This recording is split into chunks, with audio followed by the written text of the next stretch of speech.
എന്താ ഈ ദുഷ്ടത? ദൈവമക്കളെ, നമ്മൾ ദുഷ്ടരാണോ? അയ്യോ സിസ്റ്ററെ ഞങ്ങൾ ഇത്രയും കാര്യമായിട്ട് ക്ഷണിച്ച് ഇവിടെ കൊണ്ടുവന്നിട്ട് സിസ്റ്റർ ഞങ്ങളുടെ മുഖത്ത് നോക്കി. നിങ്ങളെ വിളിച്ച കാര്യമാണോ ഞാൻ പറയാം? എന്നെ ദൈവം വിളിച്ച കാര്യമാണ്. അപ്പം നിങ്ങളുടെ ഉള്ളിൽ പരിശുദ്ധാത്മാവ് ക്രിയ ചെയ്യുന്നുണ്ടെങ്കിൽ അതിൻ്റെ അടുത്ത് എവിടെയോ അതൊക്കെ കാണും. പരിശുദ്ധാത്മാവ് എന്നെ പഠിപ്പിച്ചതുപോലെ ഞാൻ നിങ്ങളെ പഠിപ്പിക്കാൻ ആഗ്രഹിക്കുക.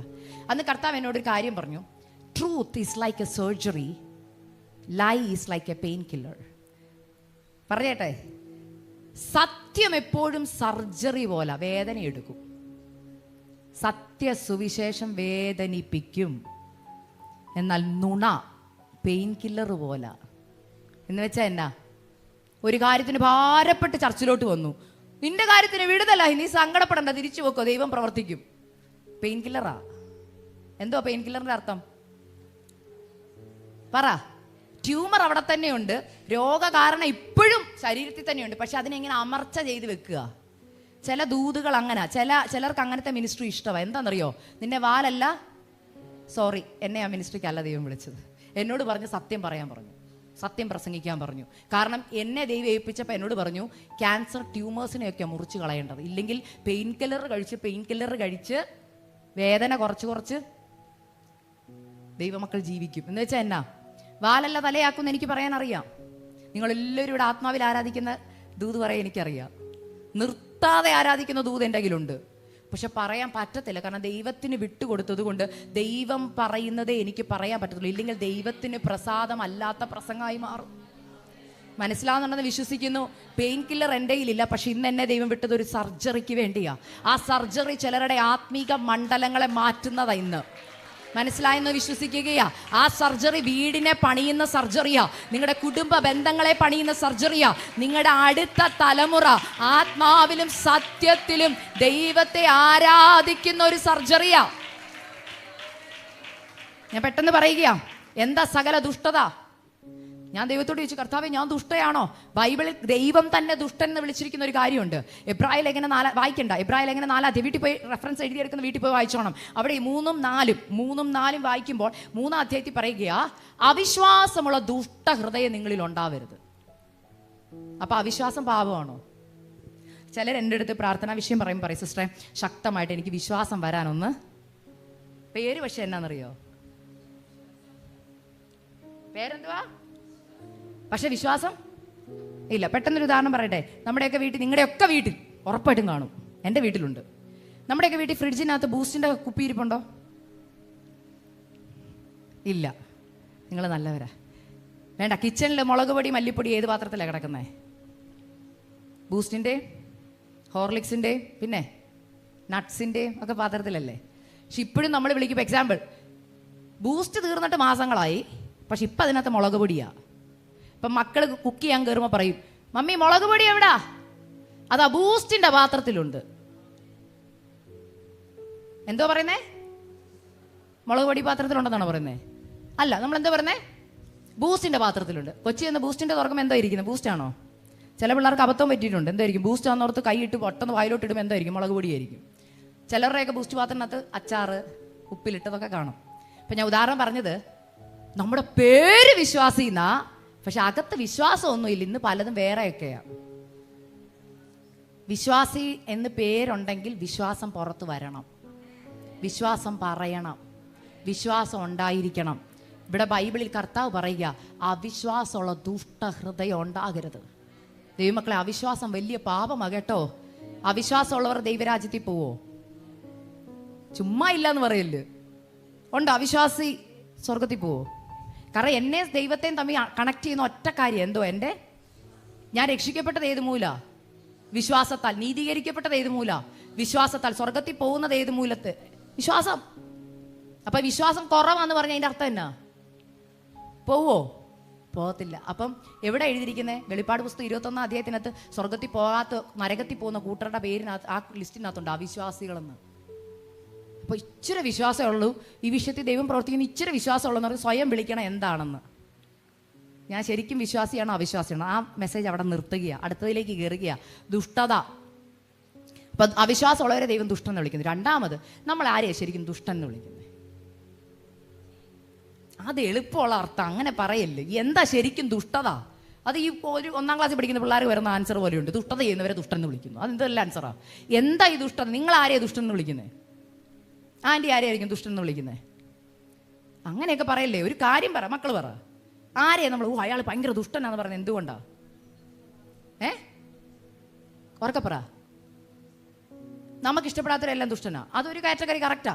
അടുത്തത് കൊല ചെയ്യുന്നവരെ ആണോ? മറ്റൊരാളെ കൊല്ലുക, പീഡിപ്പിക്കുക, അങ്ങനെയുള്ളവരെയൊക്കെ നമ്മൾ എന്ത് വിളിക്കും? ദൂതിലേക്ക് വരട്ടെ. നമ്മൾ പുറമെ ആരെയും കൊല്ലുന്നില്ല, കത്തി വെച്ച് കുത്തുന്നില്ല, തോക്ക് വെച്ച് വെടിവെക്കുന്നില്ല, പക്ഷെ ഒത്തിരി പേരെ കൊന്നിട്ടുണ്ട്. ഞാനിത് പറഞ്ഞല്ലോ, എൻ്റെ ടെസ്റ്റിമണിയാ. ഞാനും ഭയങ്കര ഗമേ ദൈവസന്നിധി ഇരുന്നപ്പോൾ കർത്താവ് പറയാ, മോളെ നീ ദുഷ്ടയാ. എങ്ങനാ? അയ്യോ നീ പാസ്റ്ററുടെ മോളൊക്കെയാ, അയ്യോ എന്നെ ആരാധനയാ. പക്ഷേ ഉണ്ടല്ലോ, കൈ കിട്ടുന്ന സമയം നിന്റെ നാവെന്ന് പറയുന്നൊരു സംഭവം ഉണ്ടേ, അത് വെച്ച് ഒത്തിരി പേരെ കൊല്ലുന്നുണ്ട്. ദൈവാത്മാവ് ഇന്ന് ദൂത് പറയുക കേട്ടോ. വീട്ടിൽ അമ്മായിമ്മ ആയിക്കോട്ടെ, അമ്മായിപ്പൻ ആയിക്കോട്ടെ, ഭർത്താവ് ആയിക്കോട്ടെ, മക്കളായിക്കോട്ടെ, ജോലി സ്ഥലത്തായിക്കോട്ടെ, ദൈവ പൈതൽ എന്നുള്ള ടൈറ്റിൽ വെച്ചോണ്ട് ഈ ചെറിയ അവയവമായ നാവ് കൊണ്ട് ഹല്ലേലൂയ ആർക്കും പറയാൻ പറ്റാത്ത വാക്ക് പറഞ്ഞ് മറ്റുള്ളവരെ നിരുത്സാഹപ്പെടുത്തുകയും മറ്റുള്ളവരെ മനഃപൂർവ്വം വേദനിപ്പിക്കുകയും ചെയ്യുന്നവനെ ദൈവം വിളിക്കുന്ന പേര് ദുഷ്ടൻ. ഞാൻ മൂലം മറ്റൊരാൾ വേദനപ്പെട്ട് ദൈവസന്നിധി വന്നിരുന്ന് കരയുക, എന്നെ അക്സസ് സിസ്റ്റർ അങ്ങനെ പറഞ്ഞു, അക്സസ് സിസ്റ്റർ ഇങ്ങനെ പറഞ്ഞു, അങ്ങനെ ഒരിക്കലും പറയാൻ പാടില്ലെന്ന് പറഞ്ഞ് ഇവിടെ ഇരുന്ന് പറയുമ്പോൾ ഞാൻ അവിടെ ഇരുന്ന് ആരാധിച്ചാൽ ദൈവ ആരാധന കേൾക്കുവോ? ദാവീദും ഇതുപോലെ, അയ്യോ ഞാൻ ആരാ ദുഷ്ടൻ. നമുക്കും അങ്ങനെ, അവരങ്ങനെ പറഞ്ഞു, അയ്യോ സിസ്റ്റർ അങ്ങനെ പറഞ്ഞോ, അമ്മായിമ്മ അങ്ങനെ പറഞ്ഞോ, ശപിച്ചോ, അയ്യോ അങ്ങനെ പറയാൻ പാടില്ല, എന്നാ ദുഷ്ടയാ, ഈ ദുഷ്ടയാന്നിങ്ങനെ പറയുമ്പോൾ ദൈവം ആ ദുഷ്ടയാന്ന് പറഞ്ഞ വ്യക്തിയോട് ചോദിക്കുക, മോളെ നീയും ദുഷ്ടതയ്ക്കൊട്ടും കുറവൊന്നും അല്ല. വീട്ടിലെ പെർഫോമൻസ് ആർക്കേ അറിയത്തുള്ളൂ? ഭർത്താവിനും മക്കൾക്കും. പക്ഷെ ചർച്ചിൽ എന്നാ ആരാധനയാണെന്നറിയോ? ദൈവാത്മാ ശക്തമായിട്ട് പറയാം, കപട ഭക്തി ഇന്ന് ഇവിടെ അഴിയണം. ദൈവം കപട ഭക്തിയെ വെറുക്കുന്നു. ലൂക്കോസിന്റെ സുവിശേഷം 12-ാം അധ്യായത്തിൽ പറയുക, പരീശന്റെ പുളിച്ച മാവ് ഇന്ന് പെന്തുക്കോസ്തുകോളം കപട ഭക്തി കൊണ്ട് നിറഞ്ഞേക്കുക. ഞാൻ പറഞ്ഞില്ല, ആദ്യം ദൈവം എൻ്റെ കപടഭക്തി പൊളിച്ചു. അതുകൊണ്ടാണ് ഇന്ന് ഇവിടെ വന്ന് ധൈര്യത്തോടെ ഈ വചനം പ്രസംഗിക്കുന്നത്. ഞാൻ എവിടെ പ്രസംഗിക്കാൻ പോകുമ്പോൾ ഞാൻ ചിന്തിക്കുന്ന ഒരു കാര്യമാണ്. എല്ലാവരും പറയും യൂട്യൂബിൽ നല്ല പ്രസംഗം, നല്ല പ്രസംഗം. ഞാൻ പറയുന്നൊരു കാര്യമുണ്ട്, നിങ്ങൾക്ക് എൻ്റെ പ്രസംഗം വെച്ച് നിങ്ങൾക്ക് എന്നെ അളക്കാൻ പറ്റുമോ? പറ്റത്തില്ല. ഞാൻ ആരാണെന്ന് അറിയണമെങ്കിൽ എൻ്റെ ഭർത്താവിനോട് ചോദിക്കണം ഞാൻ ആരാന്ന്. അർത്ഥം മനസ്സിലായെന്ന് വിശ്വസിക്കുന്നു. ചിലരുടെ ശുശ്രൂഷ കണ്ട്, ഞാൻ പറഞ്ഞില്ലേ, ഞാൻ ഈ പെന്തിക്കോസി വളർന്നത് കൊണ്ട് ഒത്തിരി പാസ്റ്റർമാരെയും പ്രവാചകന്മാരെയും കണ്ടു വളർന്നതാ. അവരെ എന്താണ് സഭയിൽ നിന്നും എന്താണ് പുറമേന്നും എനിക്ക് നല്ലതുപോലെ അറിയാം. ഞാൻ ദൈവത്തോട് ചോദിച്ച് മേടിച്ചൊരു കൃപാവരമുണ്ട്, വിവേചനാത്മാവ്. ദൈവം ഇന്ന് ആ കൃപയാൽ എന്നെ നിറച്ചത് കൊണ്ട് എനിക്കൊരാളെ കണ്ടാൽ അറിയാം കപടഭക്തിയാണോ അല്ലയോ എന്ന്. ദൈവം അത് എന്നെ ഏൽപ്പിച്ചത് എന്തിനെന്നറിയാമോ? എൻ്റെ കപടഭക്തി അഴിച്ചത് കൊണ്ടാണ്. അതുവരെ എൻ്റെ വിചാരം ചർച്ചിൽ കിടന്ന് ചാടിത്തുള്ളി പ്രസംഗിക്കുമ്പോൾ അയ്യോ അവരൊക്കെ ഭയങ്കര വിശുദ്ധരാണെന്നാണ് ഞാൻ ചിന്തിച്ചുകൊണ്ടിരുന്നത്. പിന്നെ ഈ വിശുദ്ധരുടെ ഭാര്യമാരൊക്കെ ആയിട്ട് കാണുമ്പോൾ പറയും, ഓ ഭയങ്കര പെർഫോമൻസ് ആക്സാ. അപ്പോഴെനിക്ക് അയ്യോ അങ്ങനെയാണോ? അപ്പം കർത്താവ് എന്നോടും പറഞ്ഞ കാര്യം അതുകൊണ്ടാണ് പറഞ്ഞു. എന്നെ പ്രസംഗിക്കാൻ വിളിച്ചപ്പോൾ ആദ്യം മാനസാന്തരപ്പെടുത്തിയത് എൻ്റെ വീട്ടിലാണ്. എന്നെ ആദ്യം 3 വർഷം ആരും എന്നെ കണ്ടിട്ടില്ല. 2018, 19, 20 ഈ 3 വർഷം എവിടെ ആയിരുന്നറിയോ? വീടിൻ്റെ അകത്ത് മുറിക്കുള്ളിൽ എന്നെ ആദ്യം നല്ലൊരു ഭാര്യയാക്കി. എനിക്ക് വേറൊരു പ്രശ്നം ഉണ്ടായിരുന്നു. ഞാൻ പറഞ്ഞ ആത്മീക അഹങ്കാരം. ഞാൻ നോക്കുമ്പോൾ ഞാൻ 2 മണിക്കൂർ പ്രാർത്ഥിക്കും, എൻ്റെ അച്ഛൻ 10 മിനിറ്റേ പ്രാർത്ഥിക്കത്തുള്ളൂ. ഞാൻ രാവിലെ ഉച്ചയ്ക്കും വൈകിട്ടും ബൈബിൾ വായിക്കും. എൻ്റെ അച്ഛൻ ബൈബിൾ വായിക്കാറേ ഇല്ല. ചർച്ചിൽ പോകാൻ നേരത്ത് ചോദിക്കും, എവിടെ എൻ്റെ ബൈബിള്? അപ്പം ഞാൻ ഒരു ദിവസം ഇരുന്ന് പ്രാർത്ഥിക്കും, കർത്താവേ എൻ്റെ അച്ചാച്ചനെ ഒരു തികഞ്ഞ ആത്മീകനാക്കണേ. എന്തു ആത്മീകതയുടെ ലക്ഷണം? 3 മണിക്കൂർ പ്രാർത്ഥിക്കണം, പിന്നെ ബൈബിള് വായിക്കണം. അപ്പോഴാണ് ഞാൻ പറയും, ഹൃദയം അന്തർഭാഗത്തിലെ സത്യം വെച്ചിരിക്കുന്ന ദൈവം എന്നോട് പറയുക, ഞാൻ പറയട്ടെ ദൂത് എന്നോട് പറയുക, ഞാൻ പറ കർത്താവേ ഞാൻ കണ്ടോ ഞാൻ 2 മണിക്കൂർ പ്രാർത്ഥിച്ചു. അപ്പം ഈ പ്രാർത്ഥന അതുവരെ പ്രാർത്ഥിച്ചപ്പോൾ എനിക്ക് അങ്ങനെ തോന്നിയില്ല. പക്ഷേ ദൈവം എന്നെ പണിയാൻ തുടങ്ങിയിട്ട് ഈ പ്രാർത്ഥന ഒരു ദിവസം ഇരുന്ന് പ്രാർത്ഥിക്കുക, കർത്താവേ അങ്ങ് കണ്ടില്ലേ ഞാൻ 2 മണിക്കൂറായി ഇന്ന് പ്രാർത്ഥിച്ചത്, ഞാൻ ബൈബിൾ വായിച്ചത് കണ്ടില്ലേ, എൻ്റെ അച്ചാച്ചൻ ഇതൊന്നും ചെയ്യുന്നില്ല. അപ്പം അങ്ങനെ പ്രാർത്ഥിച്ചുകൊണ്ട് പെട്ടെന്ന് ദൈവാത്മാ ഉള്ളിൽ തൊടുവല്ലോ. അപ്പം ദൈവാത്മാ പറയും, അയ്യോ ഇങ്ങനെ വേറെ ആരോ ബൈബിളിൽ പ്രാർത്ഥിച്ചിട്ടുണ്ടല്ലോ. മനസ്സിലായോ? അന്ന് ആദ്യമായിട്ട് അയ്യോ ഞാൻ ഈ പ്രാർത്ഥിച്ച പ്രാർത്ഥന വേറെ ആരോ ബൈബിളിൽ പ്രാർത്ഥിച്ചിട്ടുണ്ട്. അപ്പോൾ കർത്താവ് പറയാം, നമുക്ക് എടുക്കാം. ബൈബിൾ എടുത്തിട്ട് പറഞ്ഞു, ഒന്ന് വായിച്ച് പരീക്ഷൻ്റെ പ്രാർത്ഥന. അയ്യോ, ഞാൻ നോക്കുമ്പോൾ ഞാൻ പ്രാർത്ഥിക്കുന്നു അതേ പ്രാർത്ഥന. എന്തുവാ? ഞാൻ ഉപവസിക്കുന്നു, ഞാൻ പ്രാർത്ഥിക്കുന്നു, ഞാൻ ദശാംശം കൊടുക്കുന്നു, ഞാൻ വെള്ളയിടുന്നു. അപ്പം ഞാൻ നോക്കിയപ്പോൾ അയ്യോ, ഞാനിരിക്കുന്നു അവിടെ. അപ്പോൾ കർത്താവ് പറയാ, ടൈറ്റിൽ കണ്ടോ? പരീക്ഷ. അന്നാണ് ഞാൻ സമ്മതിച്ചു, കർത്താവേ ഞാൻ പരീക്ഷന. അപ്പോൾ കർത്താവ് പറയാം, അടുത്ത ചുങ്കക്കാരൻ്റെ പ്രാർത്ഥന നീ ഒന്ന് നോക്ക്. ചുങ്കക്കാരൻ്റെ പ്രാർത്ഥന നോക്കിയപ്പോൾ അവിടെ എഴുതിയേക്കുക, കർത്താവേ ഞാൻ പാപിയാ. അതിൻ്റെ അർത്ഥം, അതുവരെ ചർച്ചിൽ ആരെങ്കിലും പാപബോധത്തെക്കുറിച്ചുള്ള പ്രസംഗം പറഞ്ഞാൽ ഞാൻ വീട്ടിൽ വന്നിട്ട് പറയാം, അത് അവർക്കിട്ടുള്ളതാണ്, കണക്കിന് കിട്ടിയിട്ടുണ്ടെന്ന്. എന്നുവെച്ചാൽ എനിക്കുള്ളതല്ല, ഇതൊക്കെ മറ്റുള്ളവർക്കുള്ളതാണ്. അപ്പോൾ കർത്താവ് എന്നോട് പറഞ്ഞു, ഇതാ നീ. എന്നിട്ട് എൻ്റെ ഭർത്താവിനെ കുറിച്ച് ദൈവം ഒരു സാക്ഷ്യം പറഞ്ഞു. അതാണ് എന്നെ ഷോക്കാക്കി. ഇത് അക്സെപ്റ്റ് ചെയ്യാൻ പറ്റാത്തൊരു കാര്യം. അന്തർഭാഗത്തിലെ സത്യവിച്ചിരിക്കുന്ന ദൈവം എന്നോട് പറയുക, ഞാൻ നിനക്ക് തന്ന ഭർത്താവില്ലേ, നിന്റെ കണ്ണിൽ ആത്മീകനായിരിക്കില്ല. കേട്ടോ? നീ നോക്കുമ്പോൾ നീ ഇരുന്ന് പ്രാർത്ഥിക്കുന്ന പോലെ പ്രാർത്ഥിക്കുന്നില്ല. പക്ഷെ അവൻ വണ്ടി ഓടിക്കുമ്പോഴും ജോലി ചെയ്യുമ്പോഴും എന്നോട് സംസാരിച്ചുകൊണ്ടായിരിക്കുന്നത്. എന്നിട്ട് എന്നോട് പറയുക, കേൾക്കണം, ശരിയാ. ചില സമയത്തൊക്കെ അച്ഛൻ എന്നോട് പറയും, ഞാൻ ഇന്ന് രാവിലെ ഒരിടം വരെ പോവാം, വൈകിട്ടേ വരത്തുള്ളൂ, എനിക്കറിയില്ല എന്താ ചെയ്യുന്നതെന്ന്. ഞാനോർത്ത് ഫ്രണ്ട്സിൻ്റെ കൂടെ ഒക്കെ പോകാമെന്ന്. അല്ല, അച്ഛൻ അവിടെ ഒരു പാർക്കുണ്ട്, ആ പാർക്കിൽ പോയിരുന്നു തനിച്ചിരുന്ന് പ്രാർത്ഥിക്കും, വചനം വായിക്കും. അച്ഛൻ ആരെയും കാണിച്ചുകൊണ്ട് ചെയ്യുന്ന ഇഷ്ടമല്ല. പക്ഷെ ഞാൻ നേരെ തിരിച്ച്, എനിക്ക് എല്ലാവരെയും കാണിച്ചുകൊണ്ട് ചെയ്യുന്ന ഇഷ്ടം. അതാ കപടഭക്തിയുടെ ആദ്യത്തെ ലക്ഷണം. എന്നിട്ട് കർത്താവിനോട് പറയാ, ഞാൻ നിന്റെ ഭർത്താവിനെ കുറിച്ച് പറയട്ടെ, അന്തരംഗത്തിലെ സത്യവിച്ചിരിക്കുന്ന ആളെക്കുറിച്ച് പറയട്ടെ. കർത്താവിനോട് പറയാ, ഇതാ സാക്ഷാൽ ഇസ്രായേലിന് അവനിൽ കപടമില്ല. അന്നാണ് അടുത്ത നമ്മൾ പറഞ്ഞല്ലേ വസ്ത്രം ഉരിയുന്നത്. എന്തുവെന്നറിയോ? കപടഭക്തിക്കാരിയായിരുന്നു. അപ്പം കർത്താവ് പറയാം, കപടഭക്തിയുടെ ലക്ഷണം ഞാൻ പറഞ്ഞു, ദുഷ്ടത. നമ്മളിവിടെ വന്ന് നല്ലൊരു ദൈവത്തെ ആരാധിക്കുമല്ലേ, പക്ഷെ നമ്മുടെ വീട്ടിലുള്ളവർ നമ്മുടെ ആരാധന കാണുമ്പോൾ നമ്മുടെ മക്കൾ തന്നെ ഇവിടെ ഇരുന്ന് ചിരിച്ചാൽ നിങ്ങളുടെ ആരാധന തീർന്നു. മനസ്സിലായോ? ഞാൻ ഒത്തിരി യൂത്തുമായിട്ട് സംസാരിക്കുന്നവരാ.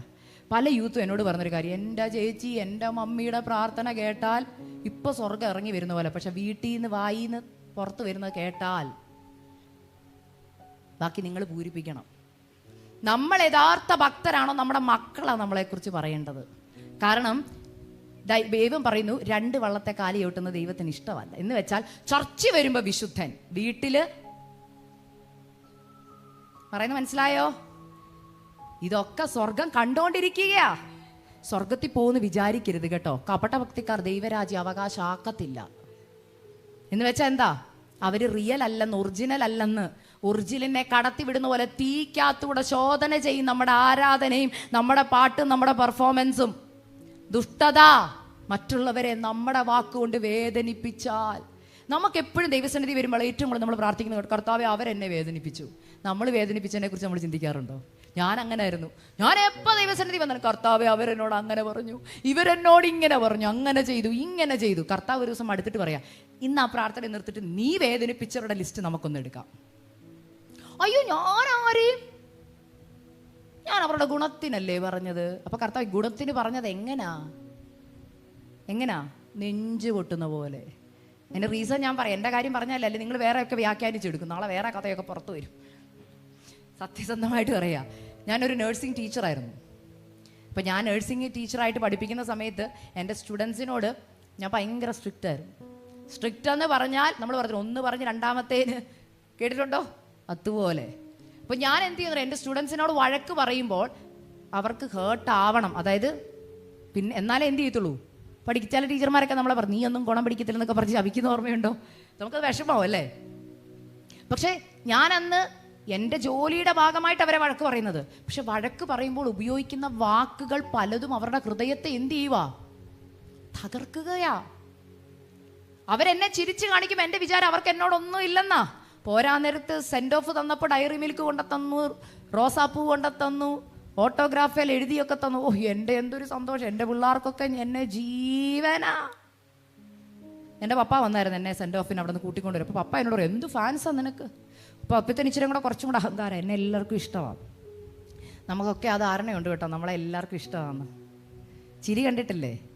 എന്നാൽ ഇന്ന് ദൈവാത്മാ പറയാ, ശരിക്കും ഇഷ്ടമുണ്ടോ ഇല്ലയോ നിങ്ങൾ തന്നെ നോക്കി അറിയാം. ദുഷ്ടത പൊളിച്ചപ്പോൾ കർത്താവ് എന്നോട് പറയാ, നീ വേദനിപ്പിച്ചവരുടെ ലിസ്റ്റ് ഞാനൊന്ന് പറയാൻ പോവാ. അന്നാണ് എനിക്ക് മനസ്സിലായത്, ദൈവം നമ്മൾ പറയുന്നത് ഓരോന്നും എഴുതിയിടുന്നുണ്ടെന്ന്.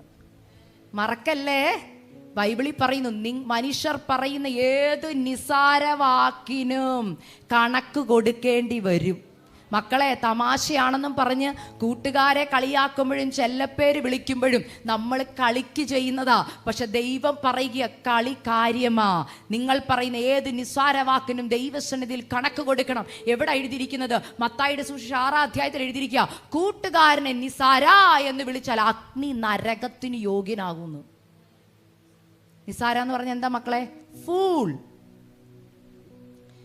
ഞാൻ അന്ന് ആദ്യമായിട്ട് ഇംഗ്ലീഷ് ബൈബിളിലെ ഫൂൾ എന്നുള്ള വാക്കുണ്ടപ്പോൾ ഞാൻ ഓർത്ത്, കർത്താവേ എത്ര പേരെ കൊന്നിട്ടാ ഞാൻ ഇവിടെ വന്നിരിക്കുന്നത്. കാരണം ഒത്തിരി പിള്ളേരെ ഞാൻ ഫൂളെന്ന് വിളിച്ചിട്ടുണ്ട്. ഇംഗ്ലീഷ് വേർഡല്ലേ, നല്ല രസമല്ലേ കേൾക്കാൻ. ഇംഗ്ലീഷിൽ അങ്ങ് വഴക്കുറേ സ്റ്റൈലിനങ്ങ് കയറ്റി പറയുന്ന. കർത്താവ് പറയാം, നീ ഒരു ദൈവ പൈതലാ, നീ അഭിഷേകം പ്രാപിച്ചവളാ, നിനക്ക് ചുമ്മാ മറ്റുള്ളവരെ കയറി ഫൂളെന്നും മണ്ടനെന്നും പൊട്ടനെന്നും കഴുതയെന്നും വിളിക്കാൻ പറ്റത്തില്ല.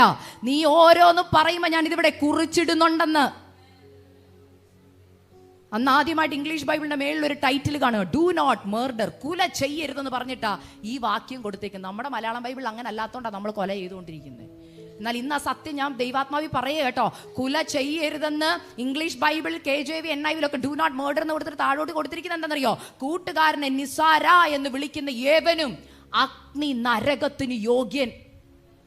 നിങ്ങളൊക്കെ എന്തൊക്കെ വിളിച്ചിട്ട് എവിടെ വന്നിരിക്കുന്നേ? മക്കളെ, ഭർത്താവിനെ, അമ്മായിയമ്മേ, ഇരട്ടത്ത് പറയുന്നത് വെളിച്ചത്ത് കൊണ്ടുവരുന്ന ഒരു ദിവസമുണ്ട് കേട്ടോ.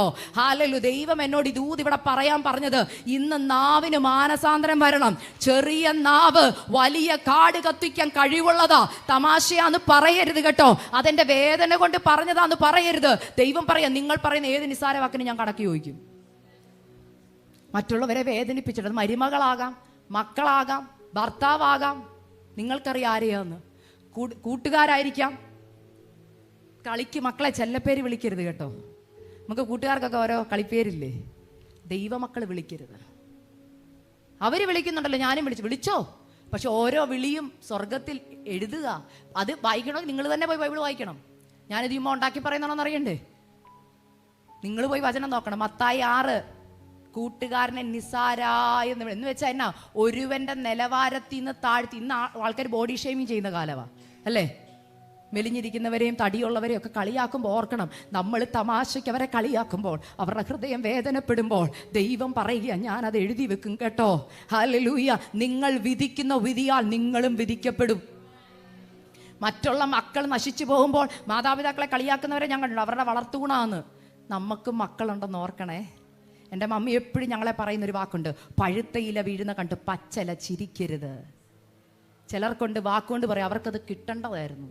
എന്നതായിരുന്നു? ഓർത്തോ? സ്വർഗം കേൾക്കുക. വീട്ടിൽ തമാശയ്ക്ക് പറയുന്നതാ, സ്വർഗം കേൾക്കുകയാ. ദുഷ്ടത മാറ്റിവെക്കണം. നമ്മുടെ വാക്കുകൊണ്ട് മുറിപ്പെട്ടവരുടെ ഓരോരുത്തരും നിങ്ങൾ. അപ്പം ഞാനൊരു കാര്യം പറയാം. എൻ്റെ ഹൃദയത്തിൻ്റെ വാതിൽ ദൈവം ഒന്ന് കാഴ്ചപ്പാട് മാറ്റിയ ഒരു ഇൻസിഡൻറ്റും കൂടെ പെട്ടെന്ന് പറയാം. ഒരു ഹിന്ദു കൊച്ചുണ്ടായിരുന്നു, ഗീതു എന്നാ പേര്.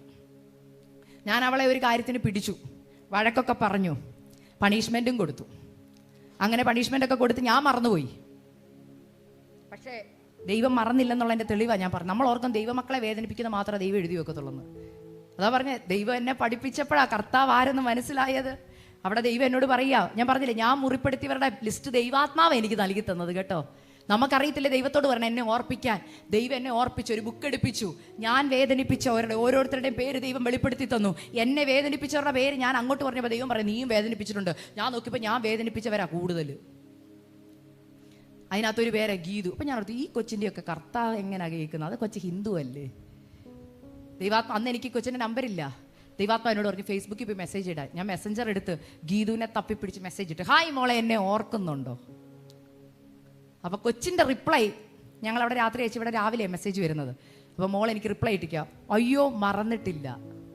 അപ്പം ഞാൻ അങ്ങനെ എങ്ങനെയാണ് കാണുന്നത്?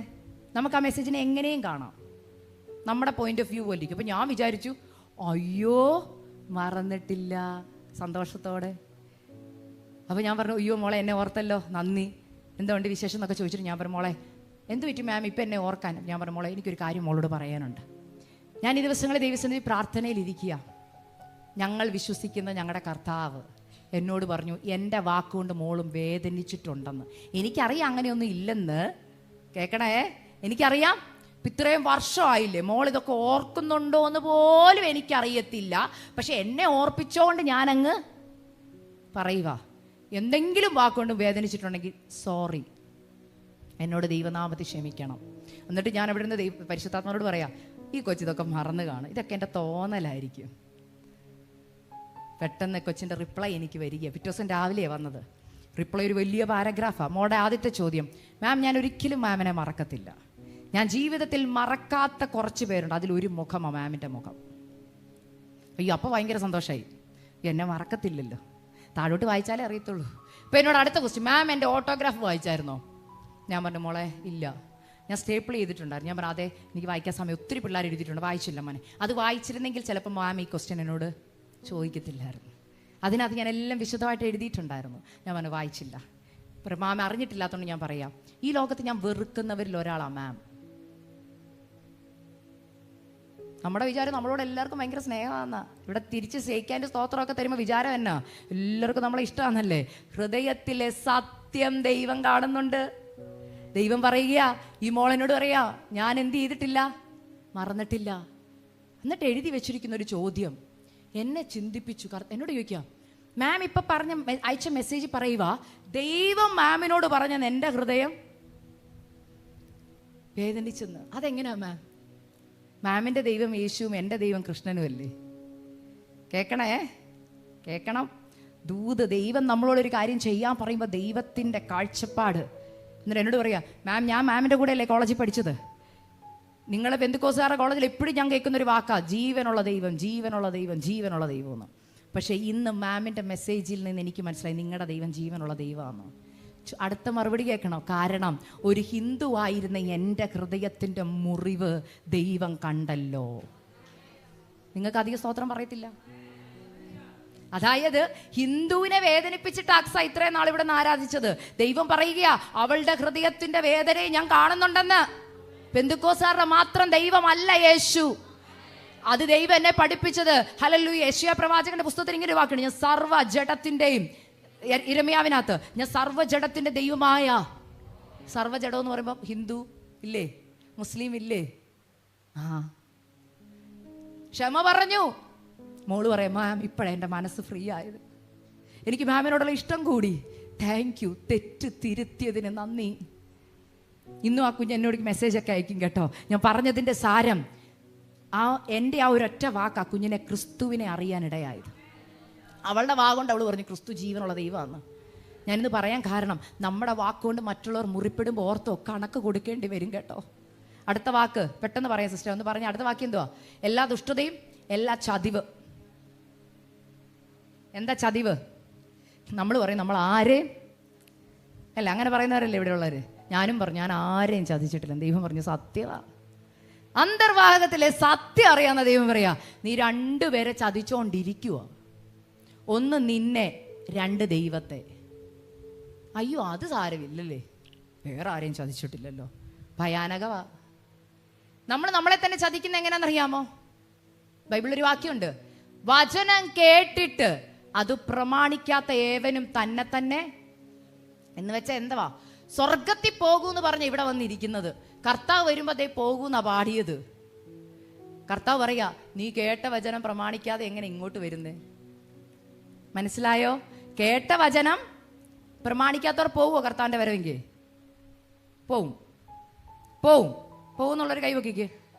രക്ഷിക്കപ്പെട്ട് സ്നാനപ്പെട്ട് അഭിഷേകം പ്രാപിച്ചാൽ മതി, ഞാൻ സ്വർഗത്തിൽ പോകുന്നുള്ളൊരു കൈവക്കിക്ക്. രക്ഷിക്കപ്പെടുക, സ്നാനപ്പെടുക, അഭിഷേകം പ്രാപിക്കുക, സ്വർഗത്തിൽ പോയിരിക്കും, സീറ്റ് ഉറപ്പാ. കൈവക്ക്. ഉറപ്പുള്ളവർ കൈവക്കണം. ഞാനും അങ്ങനെ ചിന്തിച്ചവരാ. പോകത്തില്ല ആൻറ്റി, സോറി, പോകത്തില്ല. അല്ല ചിരിക്കണ്ട, ഞാനും അങ്ങനെ ചിന്തിച്ചവരാ. ഞാൻ നിങ്ങളെപ്പോലെ കൈവക്കില്ല, അതിനകത്ത് ഒരു കുറ്റവും ഇല്ല. രക്ഷിക്കപ്പെട്ട് സ്നാനപ്പെട്ട് അഭിഷേകം പ്രാപിച്ച സ്വർഗത്തിൽ പോകുന്നുണ്ടെങ്കിൽ ഈ വചനം പ്രമാണിക്കേണ്ട കാര്യമില്ലായിരുന്നു. യഥാർത്ഥമായി രക്ഷിക്കപ്പെട്ടവൻ യഥാർത്ഥമായ സ്നാനം നടന്നെങ്കിൽ ദൈവത്തിന്റെ വിധികളും കൽപ്പനകളും അനുസരിക്കും. മനസ്സിലായോ? ഒരു വാക്യം ഞാൻ പെട്ടെന്ന് വായിക്കാം, അത് പറഞ്ഞുകൊണ്ട്. ഗലാത്യർ 5 ഒന്ന് ഗലാത്യർ 5 ഞാൻ സമയം പോകുന്നുണ്ടെന്നറിയാം, പെട്ടെന്ന് ഞാൻ പറഞ്ഞു തീർക്കാമേ. എനിക്ക് ഇങ്ങനെ ഒരു അവസരം നിങ്ങൾക്ക് കിട്ടത്തില്ലല്ലോ, എന്നെ ഇനി കിട്ടിയെന്ന് വരത്തില്ല, അതുകൊണ്ട് ഞാൻ പെട്ടെന്ന് പറഞ്ഞിട്ട് പോവാ. ഗലാത്യർ എടുക്കാമോ? ഗലാത്യർ 5-ാം അധ്യായം, അതിനകത്ത് ഒരു ലിസ്റ്റ് ഓഫ് പീപ്പിളുടെ പേര് പറഞ്ഞിട്ടുണ്ട്. കിട്ടിയോ? ഗലാത്യർ 5-ന്റെ 19-ാം വാക്യം ഒന്ന് വായിക്കാമോ? അല്ല 18 തൊട്ട് വായിച്ചു. ആത്മാവിനെ അനുസരിച്ച് നടക്കുന്നുവെങ്കിൽ നിങ്ങൾ ന്യായപ്രമാണത്തിന് കീഴിലുള്ളവരല്ല. ജഡത്തിന്റെ പ്രവൃത്തികളോ ദുർനടപ്പ്, അശുദ്ധി, ദുഷ്കാമം, വിഗ്രഹാരാധന, ആഭിചാരം, പക, പിണക്കം, ജാരശങ്ക, ക്രോധം, ശാഠ്യം, ദ്വന്ദ്വപക്ഷം, ഭിന്നത, അസൂയ, മദ്യപാനം, വെറിക്കൂത്ത് മുതലായവ എന്നിവ ഉളവാകുന്നു. ഈ വക പ്രവർത്തിക്കുന്നവർ ദൈവരാജ്യം അവകാശമാക്കുകയില്ല എന്ന് ഞാൻ മുമ്പേ പറഞ്ഞതുപോലെ ഇപ്പോഴും നിങ്ങളോട് മതി സിസ്റ്ററെ. ഈ വായിച്ച ലിസ്റ്റ് നിങ്ങളുടെ മുമ്പിലുണ്ടല്ലോ ബൈബിളില്. ഇതിനകത്ത് നിങ്ങളിൽ എത്ര പേർക്ക് ഇതിനകത്തുള്ള എത്ര കാര്യങ്ങളുണ്ടെന്ന് ഓർത്തി. താൻ പാപം ചെയ്യുന്നില്ല എന്ന് പറയുന്നവൻ തന്നെ തന്നെ വഞ്ചിക്കുന്നു. കോപമുണ്ടോ? കോപമുണ്ടോ? കോപമില്ല. ഒരു ഡയലോഗ് പറഞ്ഞാൽ മനസ്സിലാവും. പിള്ളേരുണ്ടോ കേട്ടോ ഞാൻ ഇങ്ങനെ കാമായിട്ട് വചനം പറയുന്നേ? ചിലരെങ്കിലും പറയത്തില്ല എൻ്റെ പഴയ സ്വഭാവം എന്നെ കൊണ്ട് പറഞ്ഞിട്ടുണ്ട്. അപ്പൊ പഴയ സ്വഭാവം എവിടെയുണ്ട്? കൂടെ ഉണ്ടല്ലേ. പിന്നെ എന്തിനാ നമ്മൾ സ്നാനപ്പെട്ടത്? യഥാർത്ഥത്തിൽ സ്നാനം എന്തുവാ? പഴയ മനുഷ്യനെ കുഴിച്ചിടുന്നതാ സ്നാനം എന്ന് വെച്ചാ എന്താ? അക്സ കോപിക്കുന്നവളായിരുന്നു അല്ലേ? പക്ഷെ എന്ത് ചെയ്യണം? ആ പഴയ മനുഷ്യൻ കുഴിച്ചിടണം. കുഴിച്ചിടാതെ കൂടെ വന്നുള്ള കുഴപ്പമില്ല, ഇടയ്ക്കിടയ്ക്ക് ഇതിനെ എടുക്കും. ചെല്ലു പറഞ്ഞില്ലേ, ഇപ്പൊ സഭയിലായോണ്ട് ഞാനൊന്നും പറഞ്ഞില്ല, വീട്ടിലോട്ട് വെച്ചിട്ടുണ്ട്. ദൈവവൈതലാണോ? ആത്മാവസിക്കുന്നവനാണോ? പറ.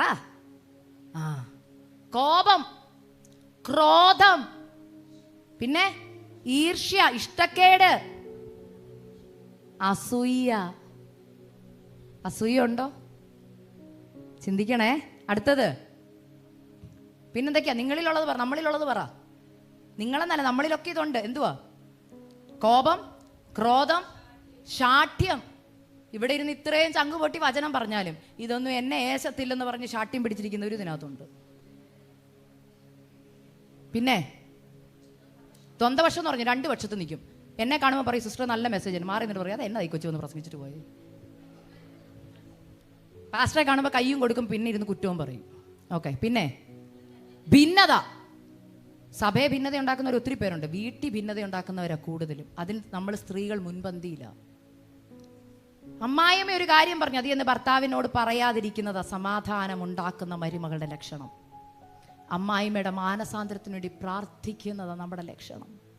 പകരം അമ്മായിമ്മ പറഞ്ഞത് ഭർത്താവിനോടും നാത്തൂൻ പറഞ്ഞത് കെട്ടിയവനോടും പറഞ്ഞു കൊടുത്ത് അടി ഉണ്ടാക്കുന്നുണ്ടെങ്കിൽ ഓർത്ത് വീട്ടിൽ ഭിന്നതയുള്ളവൻ സഭയിലും ഭിന്നത ഉണ്ടാക്കിയിരിക്കും.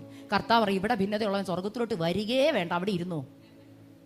അടുത്തത് അസൂയ. അത് നിങ്ങൾ തന്നെ ഡെഫിനിഷൻ പറഞ്ഞാൽ മതി. പിന്നെ നമ്മൾ മദ്യപിക്കുന്നോ?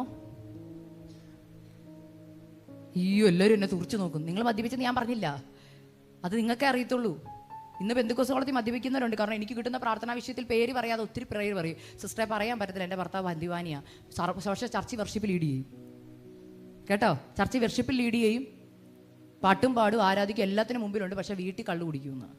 അത് ഭാര്യയ്ക്ക് അറിയാം. അതാ ഞാൻ പറഞ്ഞത്, യഥാർത്ഥ ഭക്തി ജീവിതം ഭാര്യയ്ക്കേ അറിയത്തുള്ളൂ, ഭർത്താവിനെ അറിയത്തുള്ളൂ. പാസ്റ്ററും അമ്മാമ്മയും ഞാനും പറയുന്നതല്ല നിങ്ങളുടെ സാക്ഷ്യം, നിങ്ങളുടെ വീട്ടിലുള്ളവർ സാക്ഷ്യം പറയുന്നതാ. അടുത്തത് വെറുക്കൂത്ത്. അത് ഫോണിൽ കൂടെ ആകാം വെറുക്കൂത്ത് കേട്ടോ മക്കളെ. ഫോണിൽ കാണുന്നതും ഫോളോ ചെയ്യുന്നതും ആരും കാണുന്നില്ല. പക്ഷെ കർത്താവ് പറയാം അന്തർഭാഗത്തിലെ സത്യം ഇച്ഛിക്കുന്ന ദൈവത്തിനറിയാം എന്താ ഫോണിൽ സെർച്ച് ചെയ്തിരുന്ന് കാണുന്നതെന്ന്, മനസ്സിൽ എന്താ കൊണ്ട് നടക്കുന്നതെന്ന് ദൈവത്തിനറിയാം. ദൈവം പറയുക. പിന്നെ ഇവിടെ കാണിക്കുന്നതിന്റെ പേരാ പെർഫോമൻസ്.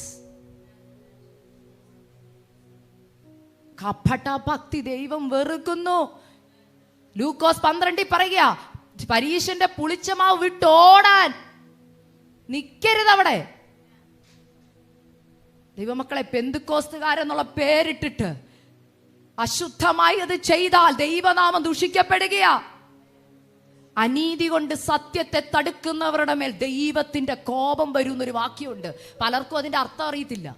നമ്മൾ കാതയിലും കഴുത്തയിലും ഒന്നും ഇട്ടിട്ടില്ല, വെള്ളയും ഇട്ട് നമ്മൾ പെന്തക്കോസ്തുകാരാന്ന് മറ്റുള്ളവർക്കറിയാം. പക്ഷെ എൻ്റെ വാക്കും എൻ്റെ പ്രവൃത്തിയും ദൈവഹിതമല്ലാത്തതാ ചെയ്യുന്നതെങ്കിൽ മറ്റുള്ളവർ പറയാം ഇവനാണോ പെന്തക്കോസ്തുകാരൻ, ഇവളാണോ പെന്തക്കോസ്തുകാരി, അയ്യോ ആ ചർച്ചിലോട്ട് ഞാൻ ഇല്ല, ആ ദൈവത്തെ എനിക്ക് പറ വേണ്ട എന്ന് പറയുമ്പോൾ നമ്മളത് കേട്ടിട്ട് അങ്ങനെയാണ് വേണ്ട, ഞങ്ങൾ സ്വർഗ്ഗത്തിൽ പോവും.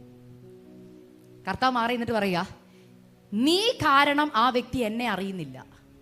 മനസ്സിലായോ? അനീതി കൊണ്ട് എന്ന് വെച്ചാൽ നിന്റെ ജീവിതത്തിലെ അനീതി കൊണ്ട് നീ സത്യമാകുന്ന ക്രിസ്തു അവരുടെ ജീവിതത്തിൽ വെളിപ്പെടാൻ തടസ്സമാണ്. ഇന്ന് ഒത്തിരി പേര് അങ്ങനെ പിന്മാറ്റത്തിൽ പോയവരുണ്ട് കേട്ടോ. മനസ്സിലായോ? നമ്മുടെ ജീവിതത്തിന്റെ പ്രവൃത്തി കൊണ്ട് മറ്റുള്ളവർ എന്ത് ചെയ്യുക? പിന്മാറ്റത്തിൽ പോവുക. അയ്യോ, അവരുടെ ചർച്ചിലോട്ട് ഞാനില്ലേ. ഞങ്ങളൊക്കെ സുവിശേഷം പറയാൻ പോകുമ്പോൾ പലരും എന്നോട് പറഞ്ഞോളൂ, എൻ്റെ അക്സ അവർ പോകുന്ന ചർച്ചിലോട്ട്, എൻ്റെ അമ്മായിമ്മ പോകുന്ന ചർച്ചിലോട്ടാണോ? അയ്യോ വിളിക്കല്ലേ, അമ്മായിമ്മ എന്താന്ന് എനിക്ക്, അയ്യോ ഞങ്ങൾ നിൽക്കുന്നിടത്ത് തന്നെ നിന്നോളാം, അങ്ങനെ പറഞ്ഞവരുണ്ട്. അപ്പോഴെനിക്ക് മനസ്സിലാവും, അപ്പം ഈ വാക്യം എന്നെ പഠിപ്പിക്കുക, അനീതി കൊണ്ട് സത്യത്തെ തടുക്കുക. നിന്റെ ജീവിതത്തിൽ അനീതി കൊണ്ട് മറ്റൊരാൾ സത്യമാകുന്ന ക്രിസ്തുവിനെ അറിയാൻ നമ്മൾ തടസ്സമായിട്ട് നിൽക്കുക. അപ്പൊ ദൈവം പറഞ്ഞ വാക്ക് കേട്ടോ, അവരുടെ മേൽ ദൈവത്തിന്റെ കോപം വരൂന്ന്. എപ്പോഴാ? മാനസാന്തരപ്പെടാൻ ദൈവം ഇന്ന് പറയുക കേട്ടോ. മാനസാന്തരപ്പെടാൻ അവസരം തന്നിട്ടും എന്നോടല്ല എന്നോർത്ത് മനസ്സ് കല്ലാക്കി ഇവിടെ ഇരിപ്പുണ്ടെങ്കിൽ പരിശുദ്ധാത്മ പറയുക, ദൈവത്തിന്റെ കോപം വരും. അടുത്തൊരു വാക്യമുണ്ട്, എബ്രായർ 10:16, അങ്ങനെ പറയുന്നിരിക്കുന്നത്, സത്യത്തിന്റെ പരിജ്ഞാനം ലഭിച്ച ശേഷം നാം മനഃപൂർവ്വം പാപം ചെയ്താൽ ഇനി എന്തേ ഉള്ളൂ ശേഷിപ്പ്? ഇനിയും ആ വാക്യമൊന്നും ആർക്കും അറിയത്തില്ല. അതെ, എൻ്റെ കാര്യത്തിലാണ് പറഞ്ഞത്. ഇങ്ങനെയൊക്കെ വാക്യമുണ്ടെന്ന് ബൈബിളിൽ എനിക്ക് അറിയത്ത് പോലും ഇല്ലായിരുന്നു.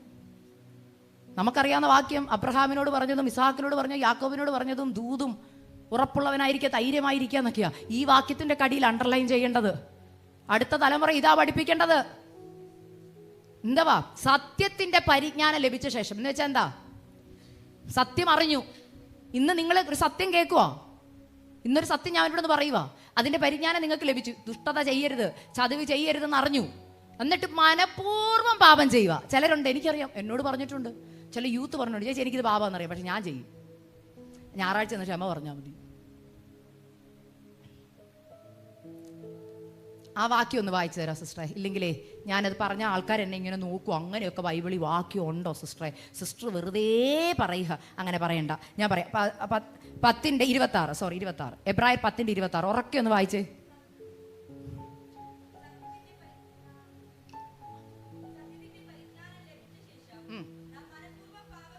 ആ ആ ആ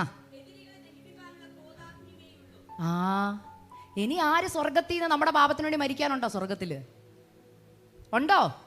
കുറച്ചും കൂടെ പാപം ചെയ്യാം, പതുക്കെ മാനസാന്തരപ്പെടാം. ഇനി ഒരാളും കൂടെ സ്വർഗത്തിൽ നിന്ന് വരട്ടെ. ഉണ്ടോ? ഒരാളെ ഉള്ളായിരുന്നു, അത് കർത്താവാ.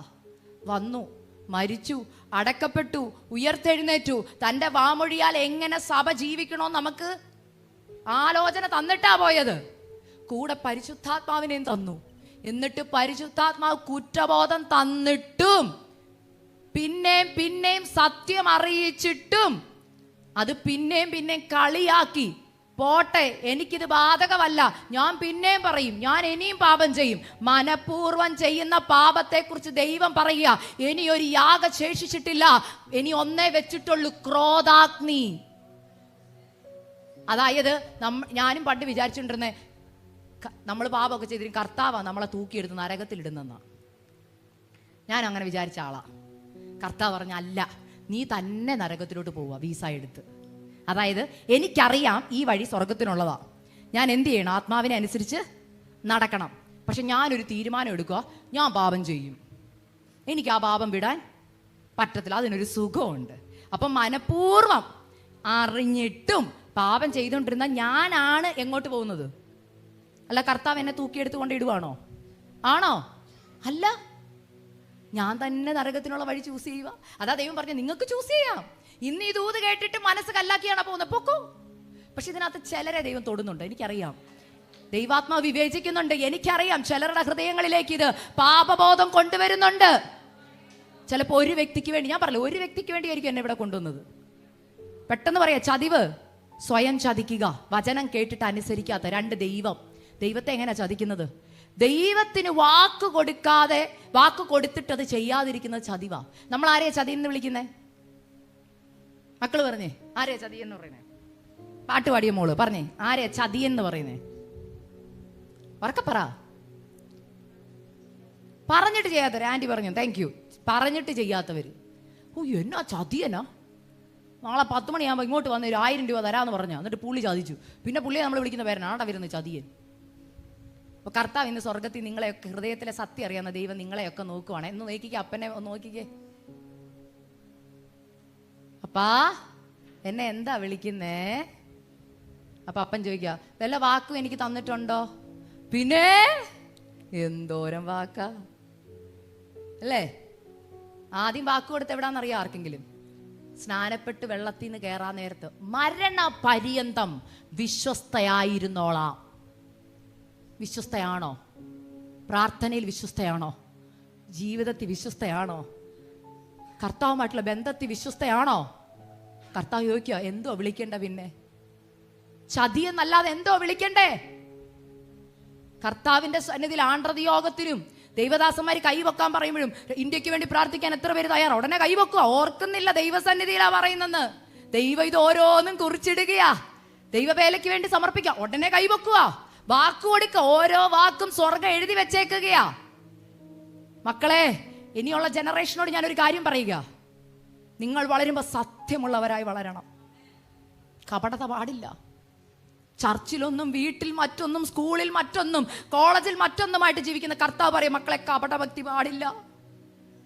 ഇതെല്ലാം അഴിയുന്നൊരു ദിവസമുണ്ട്. ചതിവ് ഞാൻ പറഞ്ഞല്ലോ. അടുത്തത് വ്യാജഭാവം.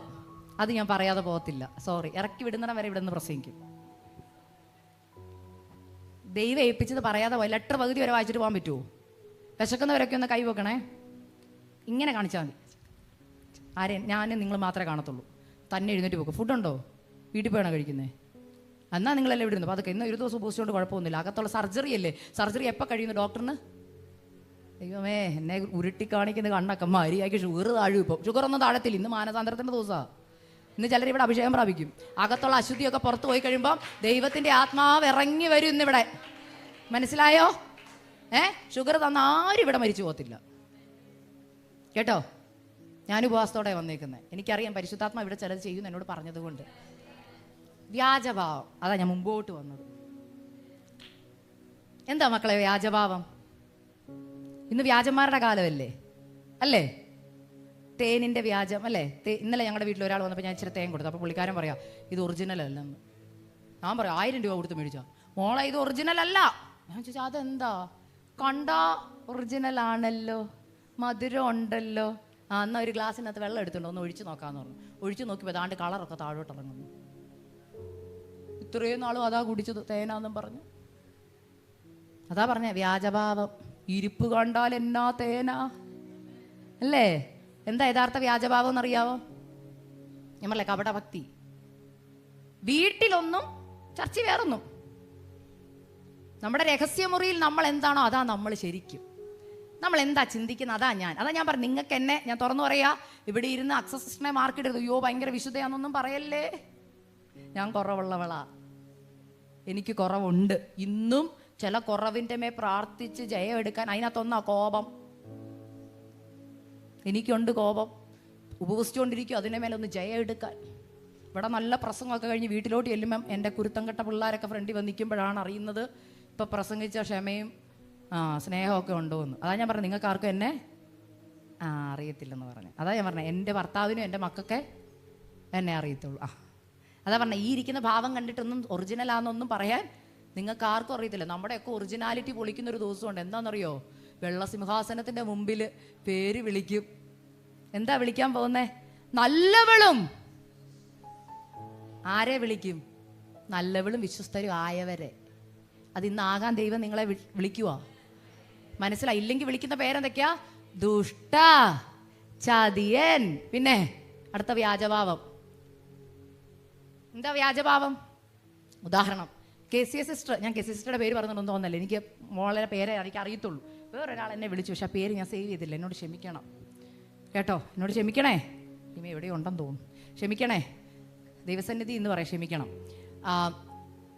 പറയാൻ വന്ന വ്യാജഭാവം എന്താ? അപ്പം ഞാനും KCAയും നമ്മൾ ഒരേ ചർച്ചിലെ വിശ്വാസികളാണ്. ഈ ചർച്ചിലെ ഞാൻ കുറച്ച് നേരം ഈ ചർച്ചിലെ വിശ്വാസിയാവുക കേട്ടോ.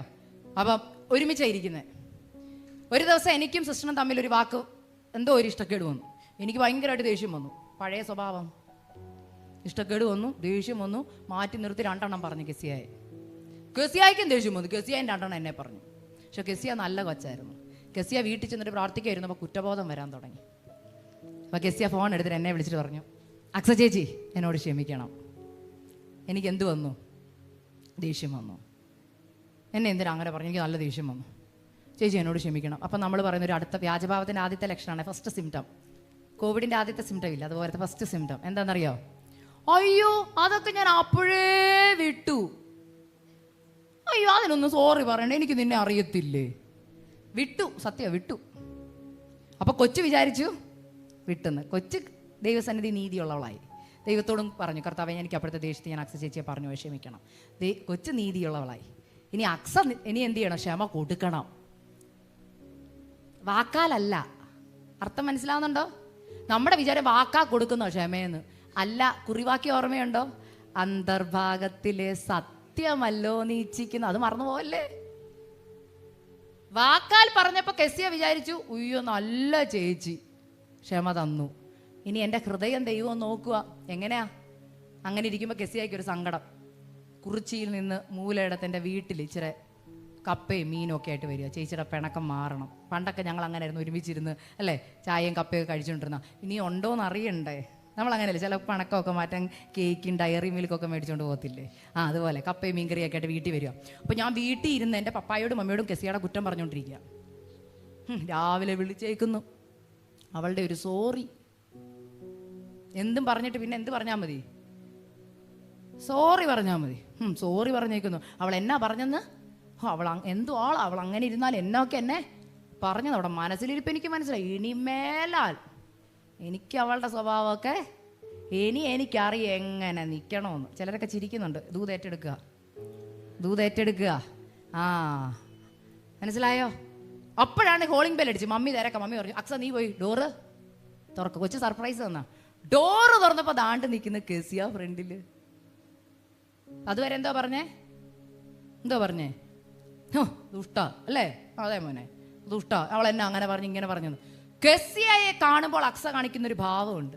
അയ്യോ ഇപ്പൊ കൂടെ കെസിയയുടെ കാര്യം പറഞ്ഞതേ ഉള്ളൂ. എന്താ പറഞ്ഞെന്ന് പറയുമോ? 100 ആയുസ. മലയാളികൾ അതൊക്കെ എവിടെ പോയി കണ്ടുപിടിച്ചെന്ന് എനിക്കറിയത്തില്ല. 100 ആയുസ. ഇപ്പൊ കൂടെ മോടെ കാര്യം പറഞ്ഞതേ ഉള്ളൂ. എന്താ പറഞ്ഞെന്ന് പറയുന്നുണ്ടോ ആൻറ്റി? ഇല്ല. പാവം കൊച്ചു വിചാരിച്ചു, അയ്യോ എന്നാ നല്ല ചേച്ചിയാ.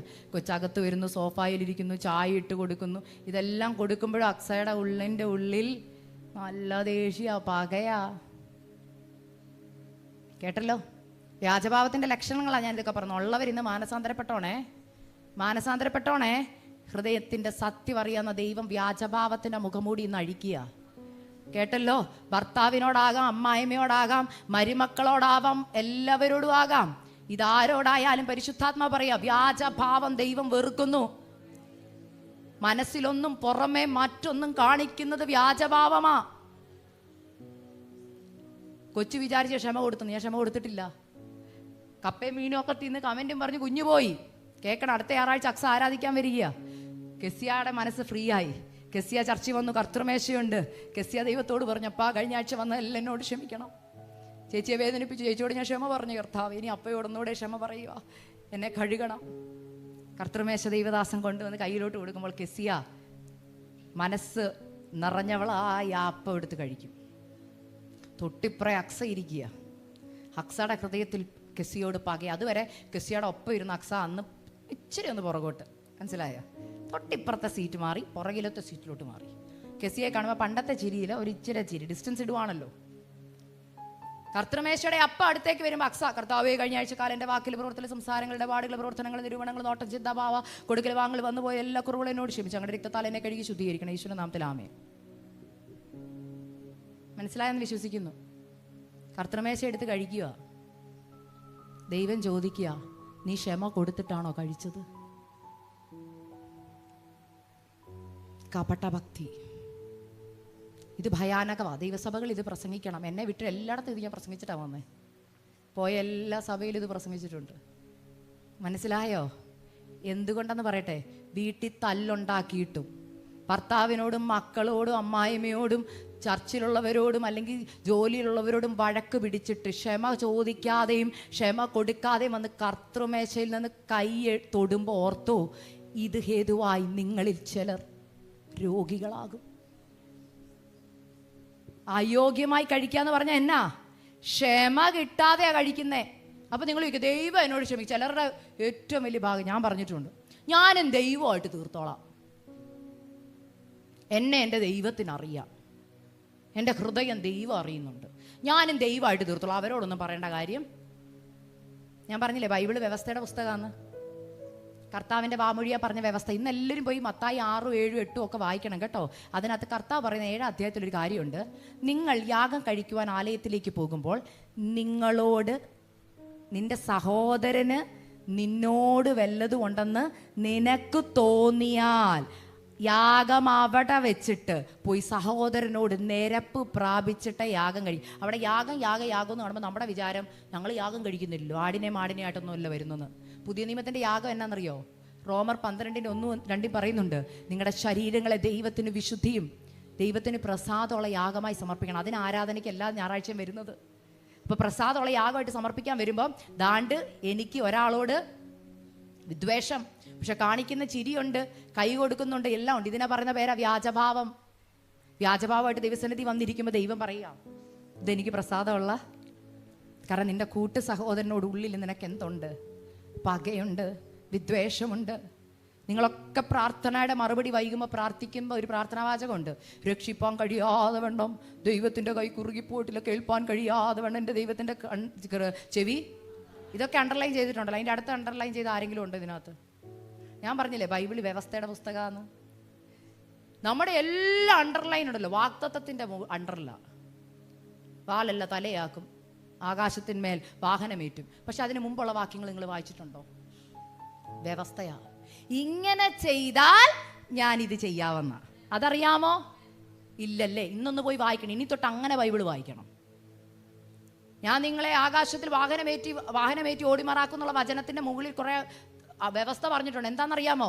അന്യായ ബന്ധനങ്ങളെ അഴിക്കുക, നുകത്തിന്റെ അമിക്കയറുകളെ എറിഞ്ഞു കളക, വിശക്കുന്നവൻ അപ്പം കൊടുക്കുക, നിന്റെ സ്വന്തം രക്തബന്ധങ്ങളാക്കി നിന്നെ തന്നെ മറച്ചു വെക്കാതിരിക്കുക. ഇതല്ലോ ദൈവത്തിന് ഇഷ്ടമുള്ള ഉപവാസം.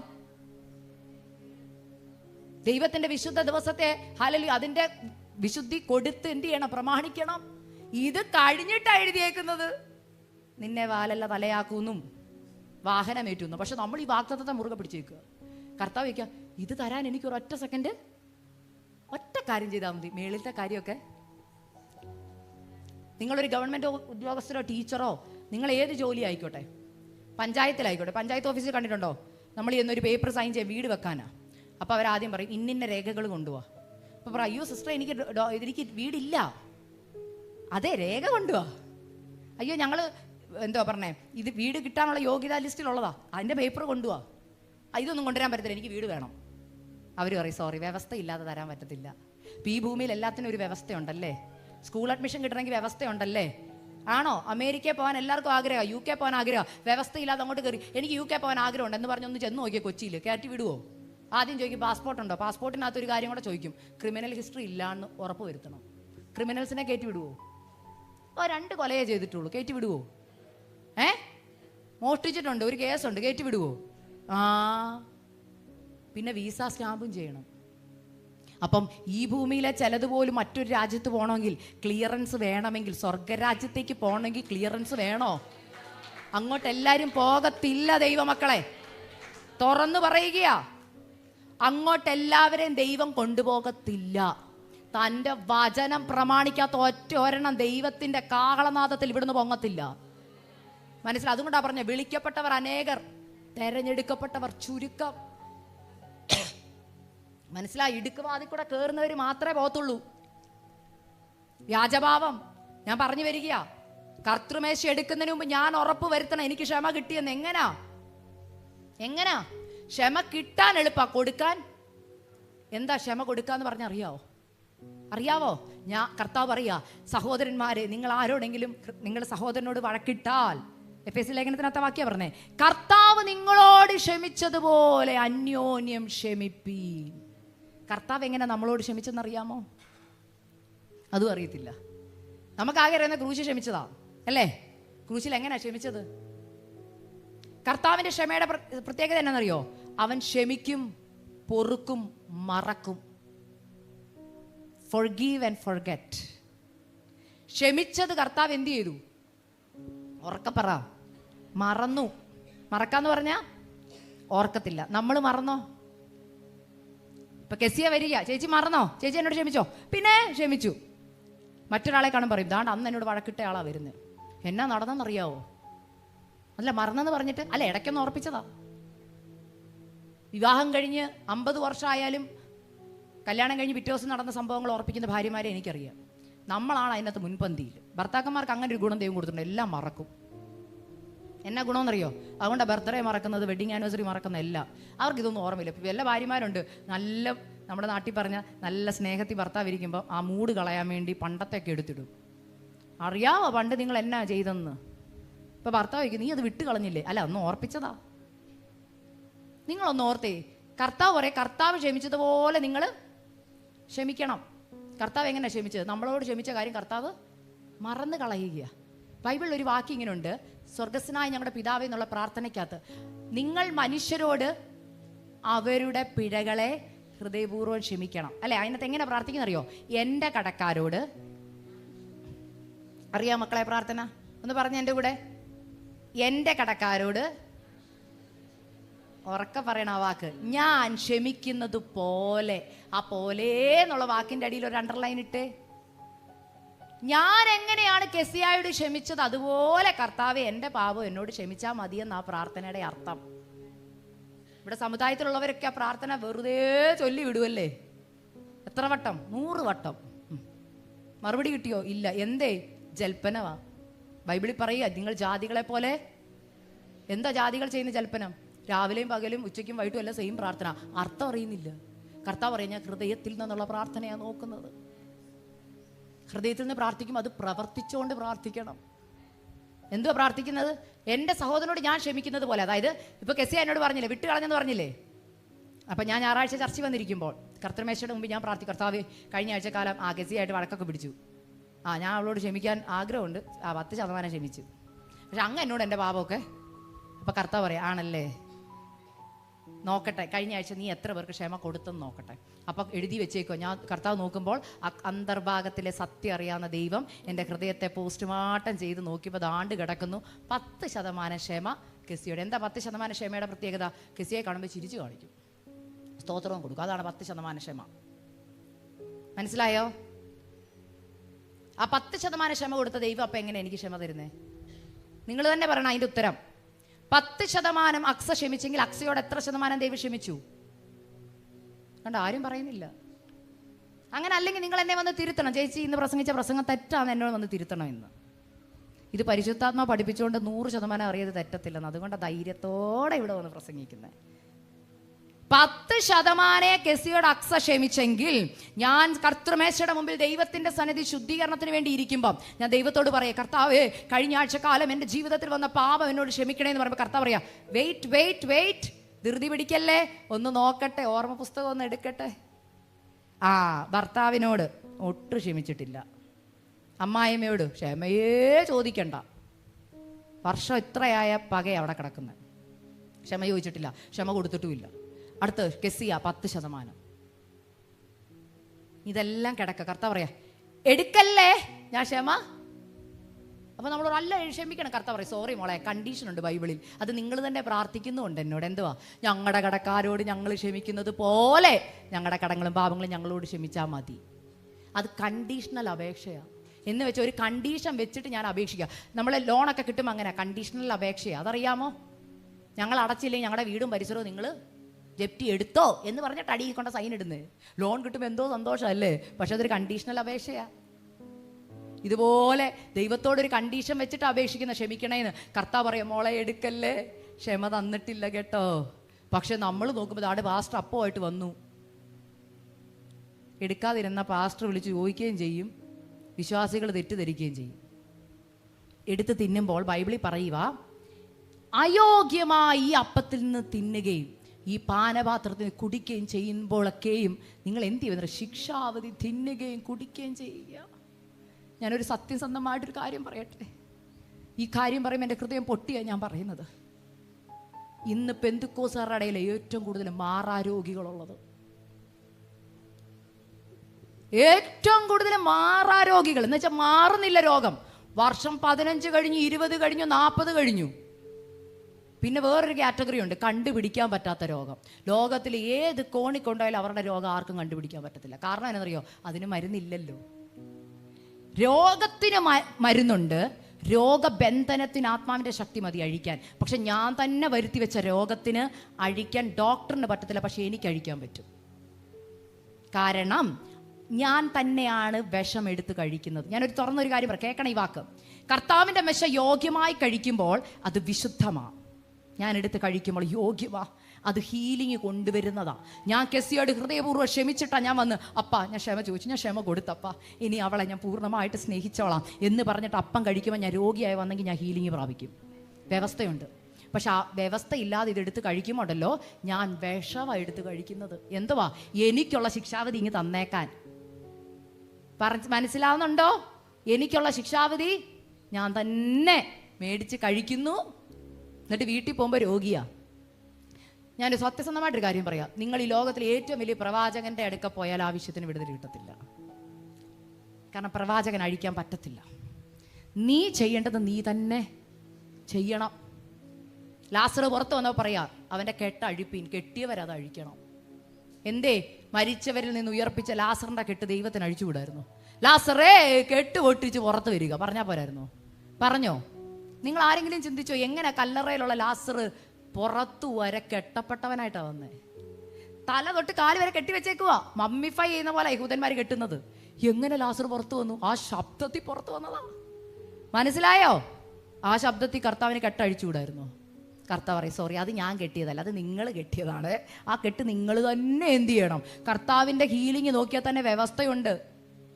ഓരോന്നിനും വ്യവസ്ഥയുണ്ട്. പെട്ടെന്ന് ഞാൻ പറയുകയാ, അയോഗ്യമായി കഴിച്ചിട്ട് അരോഗ്യമായിരിക്കുന്നെങ്കിൽ ഇന്ന് പരിശുദ്ധാത്മാ പറയും, ഇന്ന് സഭയിൽ ക്ഷമ പറയാനുണ്ടെങ്കിൽ ഇന്ന് കെട്ടിപ്പിടിച്ച് ക്ഷമ പറഞ്ഞോണം.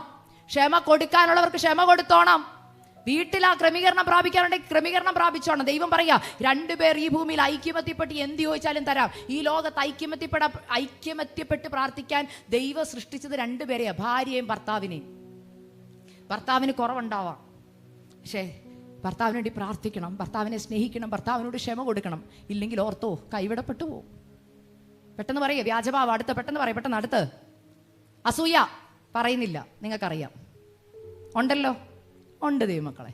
നമ്മൾ പ്രാർത്ഥിച്ച അതേ പ്രാർത്ഥനാ വിഷയത്തിന് 2 പേരും ഒരേ പ്രാർത്ഥനാ വിഷയത്തിന് വേണ്ടി പ്രാർത്ഥിച്ചു. ഒരാൾക്ക് മറുപടി കിട്ടി, നമുക്ക് മറുപടി കിട്ടിയില്ല.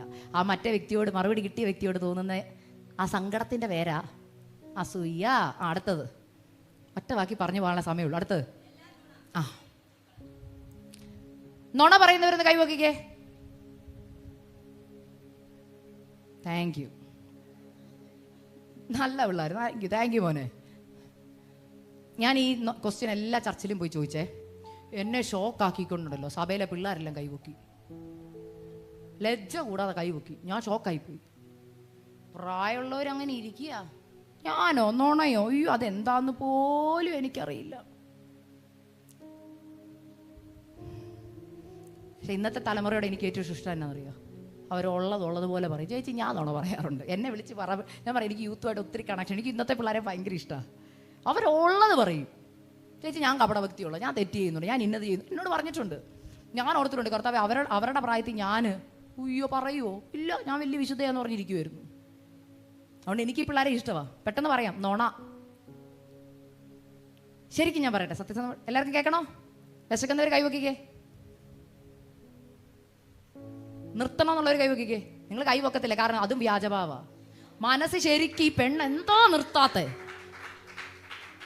വലിച്ചു നീട്ടിക്കൊണ്ട് പോവുക. കെസിയ ഇനി മേലാ സമയം പറയാതെ ഒരൊറ്റ ദൈവദാസനെയും ദൈവദാസിയെയും ആത്മാവ് നയിക്കുന്നെന്ന് പറഞ്ഞ് ഇവിടെ എന്ത് ചെയ്യരുത്. എനിക്ക് വിവേചിക്കാൻ പറ്റുന്നുള്ളൂ, അതുകൊണ്ടാണ് പറഞ്ഞേ. എന്നാ ചിരിയാന്നറിയാം ഇവിടെ ഇരുന്ന് പ്രസംഗിച്ചോ, പക്ഷെ ഉള്ളിൽ ഇവിടെ എന്താ നിർത്താത്ത? വീട്ടിൽ ചെന്നിട്ട് എന്തൊക്കെ പണിയുള്ളതെന്നറിയാവോ? ഇതിനൊക്കെ പറയുന്ന വേറെ വ്യാജഭാവം. സത്യസന്ധമായിട്ട് അങ്ങ് പറ, സിസ്റ്റർ നിർത്ത, എനിക്ക് വീട്ടിൽ പോകണം. ആ ദൈവം അത് സന്തോഷിക്കും. കേട്ടോ? ഒന്നുകൂടെ ചോദിക്കണം. വേണ്ട, ചോദിച്ചാൽ നിങ്ങൾ നിർത്താൻ പറയത്തില്ല. പെട്ടെന്ന് പറയാം. അടുത്ത ഭാഗം ഞാൻ പെട്ടെന്ന് പറയാം. നുണ. എന്താ നുണ? നമ്മൾ നുണ പറയുമോ? പറയും, വീട്ടിൽ പറയും അല്ലേ? എന്തൊക്കെ ഇന്ന് രാവിലെ തന്നെ കൗണ്ട് ചെയ്ത് എത്ര നുണ പറഞ്ഞെന്ന് അല്ലേ? എന്താടി വിളിച്ചിട്ട് ഫോൺ എടുക്കാഞ്ഞേ? അത് ഞാൻ ഭയങ്കര തിരക്കായിരുന്നു, കണ്ടോണ്ടിരിക്കുക, കട്ട് ചെയ്ത് വിട്ട് എന്നിട്ടും പറയും. ഇത് നുണയല്ലേ? അതെ, സത്യമല്ലാത്തതെല്ലാം നുണയാ. നമ്മൾ വിശ്വാസികളായതുകൊണ്ട് നിങ്ങൾ വീട്ടിൽ നുണ പറയത്തില്ലെന്നുള്ള വിശ്വാസത്തോടെ സഭയിലുള്ള കുറച്ച് നുണകൾ പറയാൻ പോവാം. എല്ലാവരും റെഡിയാ, കണ്ടോ? അയ്യോ, എല്ലാവരും ഉറക്കം പോയി. നുണയന്മാരെയൊക്കെ അവനവൻ കണ്ടുപിടിക്കണം. ആരെയും പോയിന്റ് ചെയ്യരുത്. അയ്യോ അവള് ഭയങ്കര നുണച്ചയാന്ന് പറയുന്നു, നമ്മൾ അതിനൊക്കെ വലിയ നുണയാ പറയുന്നത്. അതിനകത്ത് പാസ്റ്റർമാരും ഉണ്ട് കേട്ടോ. കഴിഞ്ഞ ദിവസം എൻ്റെ പപ്പ ഒരു സെൻറ്ററിൻ്റെ പാസ്റ്റർ, IPCയിലെ പപ്പ ഇരിക്കുന്ന ഒരു വേദിയിൽ ശുശ്രൂഷിക്കാതെ നിന്നപ്പോൾ ഞാൻ പറഞ്ഞു, ഇവിടെ ഇരിക്കുന്ന എല്ലാ പാസ്റ്റർമാരും നുണയന്മാരാണ്. അപ്പോൾ ഒരാളോട് ഇങ്ങോട്ട് ഞാൻ പറഞ്ഞു, ദൈവാത്മാവ് പറഞ്ഞ അപ്പനെന്നില്ല, ഉണ്ടോ? പറയേണ്ടത് പറയണ്ടേ? ആരെങ്കിലും മാനസാന്തരപ്പെട്ട അല്ലേ? എന്താ പാസ്റ്റർമാർ നുണയന്മാരെന്ന് പറയാൻ കാരണം? നമ്മൾ ഒട്ടും കുറവല്ല. അയ്യോ പാസ്റ്റർമാർക്കിട്ട് പറഞ്ഞു സിസ്റ്ററെ, അതെ അവർക്കിട്ട് ഇച്ചിരി കിട്ടണം. അല്ല, നിങ്ങൾ കൊണ്ട് പുറകെ വരിക. ആദ്യത്തെ ഡോസ് അവർക്ക് കൊടുത്തിട്ട് പുറകെ വരാം. പാസ്റ്റർമാർ എവിടെ നുണ പറയുന്നറിയോ? മരണ വീട്ടിൽ. എഗ്രി ചെയ്യുന്നവരൊന്ന് കൈവക്കിക്കേ. ഭയങ്കര നുണയെ അടിച്ചു വിട്ട് പറയുന്നത്. കഴിഞ്ഞ ഇടയ്ക്ക് ഞാനൊരു ഇൻസിഡന്റ് കേട്ടു. ഒരു ദൈവദാസൻ എന്നോട് പറയാം, എൻ്റെ മോളെ നാണം കെട്ട ഒരു അനുഭവമാണ്. ഞാൻ ഈ പ്രസംഗിച്ച് കഴിഞ്ഞപ്പോൾ അറിയപ്പെടുന്ന ഒരു ദൈവദാസൻ വന്ന് ഓടി വന്നിട്ട് എനിക്ക് കൈ തന്നിട്ട് പറയും, ഇന്നത്തെ ദൂതി ഞാൻ മാനസാന്തരപ്പെട്ട് കേട്ടോ എന്ന്. ഭയങ്കര സന്തോഷമായിപ്പോയി എനിക്ക്. അപ്പോൾ എന്നോട് പറയാം, എന്നാണെന്നറിയോ മോളെ, കഴിഞ്ഞ ദിവസം ഒരു അനുഭവം ഉണ്ടായി. ഒരു സ്ഥലത്ത് ഒരു അങ്കിള് മരിച്ചു. പാസ്റ്റർ പാസ്റ്റർ അവിടെ ഇരുന്നപ്പോഴത്തെ അനുഭവങ്ങളൊക്കെ പറയാം. പുള്ളി അങ്ങനായിരുന്നു, പുള്ളി ഇങ്ങനായിരുന്നു, ഭയങ്കര ദയ, ശാന്തതയ, സൗമ്യന, മനസ്സിലായോ? ഭയങ്കര ശാന്തനാ അങ്കിള്, ദയാലുവാ, പരോപകാരി, ആരെന്ത് ചോദിച്ചാലും കൊടുക്കും. പാസ്റ്റർ അങ്ങനെ ഭയങ്കര ആൾക്കാരൊക്കെ അങ്ങ് കരയും ഓർത്തോർത്ത്. മീറ്റിംഗ് എല്ലാം കഴിഞ്ഞ് ശവാടക്കെല്ലാം കഴിഞ്ഞപ്പോൾ പാസ്റ്റർ അങ്കിളുടെ വൈഫ് വന്നിട്ട് പറഞ്ഞു, പാസ്റ്ററെ എൻ്റെ വീട്ടിലൊന്ന് വന്നിട്ടേ പോലെ ചായയൊക്കെ കുടിച്ചിട്ടേ പോവുള്ളൂ.